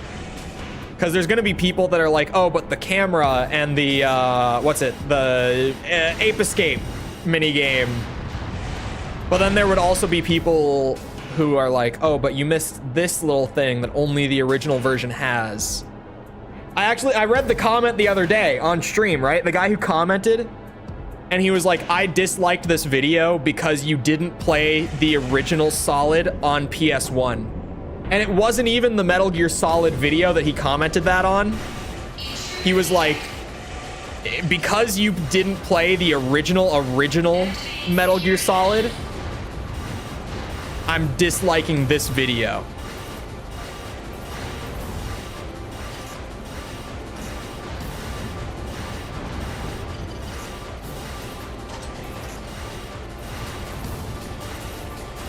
But even then, like, I played the PC version, that gameplay-wise, it has one change to one encounter, and other than that, it's identical to the PS1 version. Some people are real purists about it. The one with Ben Stiller is technically, what do you mean technically? Technically a remake. Is it just a different movie with like the same general outline? Raven, I released the lock. Be playing the game in the 90s. Yeah, I just played for the resolution. That's why I went with the PC version. I mean, if they had made the Master Collection version the best version, I would have played that for any of the games. Actually, to be completely fair, I think Metal Gear 1 and 2 and probably Snake's Revenge, those are more than likely the best versions of those. But for MGS 1, 2, and 3, none of the versions in the Master Collection are the best version available. So I've completely not bought the Master Collection. I was planning on it. because it was going to come out right around the time that I finished up Armored Core, and I knew I was doing Metal Gear, like when I was doing the AC6 video, right? I had it planned. So I had planned on buying the Master Collection before it came out, but then it came out, and it was like, oh yeah, like, each of these is kind of weird. Is the best version overall?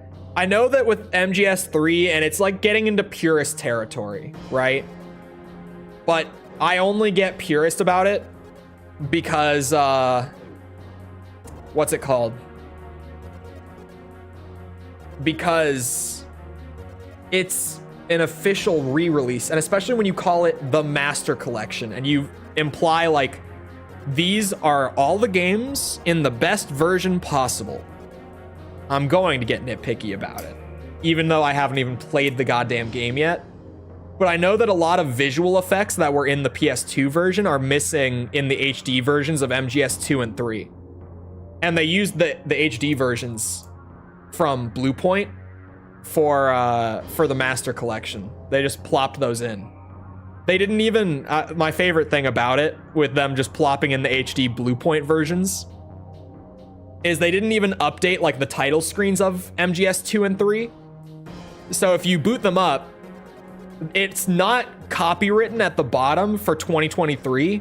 It's copywritten for, I think, like 2012, was it? Hold on. Metal Gear Solid HD. When did those come out? 2011. The copyright on the main menu says like, for MGS2, right? It'll say like Konami copyright 2001, 2011. Because you always do like the original copyright and then that release of the game. And they didn't even update the copyright on the title screen for the Master Collection. They just dragged and dropped, and they upped the resolution to 1080 instead of 720. Done day. Like, Konami. Why? That was missing effects, but the Master Collection was fixed? I don't think it was. Because I watched like breakdowns on it when I was like, which versions am I gonna play when I was preparing for the series. And I remember there being like visual stuff that made me write off the Master Collection. Hello, Tibby. You did make it just in time for me to put up the end screen so that I can go eat dinner and then wrap up the video and get it out to contributors. I hope you guys enjoyed. If you did enjoy and you haven't done so already, feel free to go ahead and leave a sub. Come back another time. We're doing this. We're doing Ace Combat 100%. We're doing... I'm forgetting. Metal Gear 100%. It's so easy for me to remember, too. Devil May Cry S ranks. I started a new playthrough of Elden Ring yesterday because I clearly don't have enough going on. And we'll be doing another Tekken 8 open lobby soon, because I am now a Panda main and I want to terrorize chat playing in the open lobby because no one knows how to play against a Panda. Anyway. Also, if you enjoyed and you haven't done so already, feel free to leave a like. Helps out a lot with algorithm and stuff. You know, blah, blah, blah. I appreciate it. Thank you if you've done so already. Thank you if you're about to do so. If you're looking for links to anything outside of stream, like Twitter, Discord server, whatever, those are in the description. If you're looking for the Armored Core review series, if you maybe haven't seen it before, or if you want to rewatch it, I don't judge. It's pinned in, or it's linked in the pinned message. That's how I say it. All 16 videos are right there in order as well. Nice, neatly sorted. If you want to watch those, they're available. Other than that, once again, I hope you guys enjoyed. I'll see you always back here next time. I hope you all have a good rest of your day. Thank you for coming to the stream, and goodbye.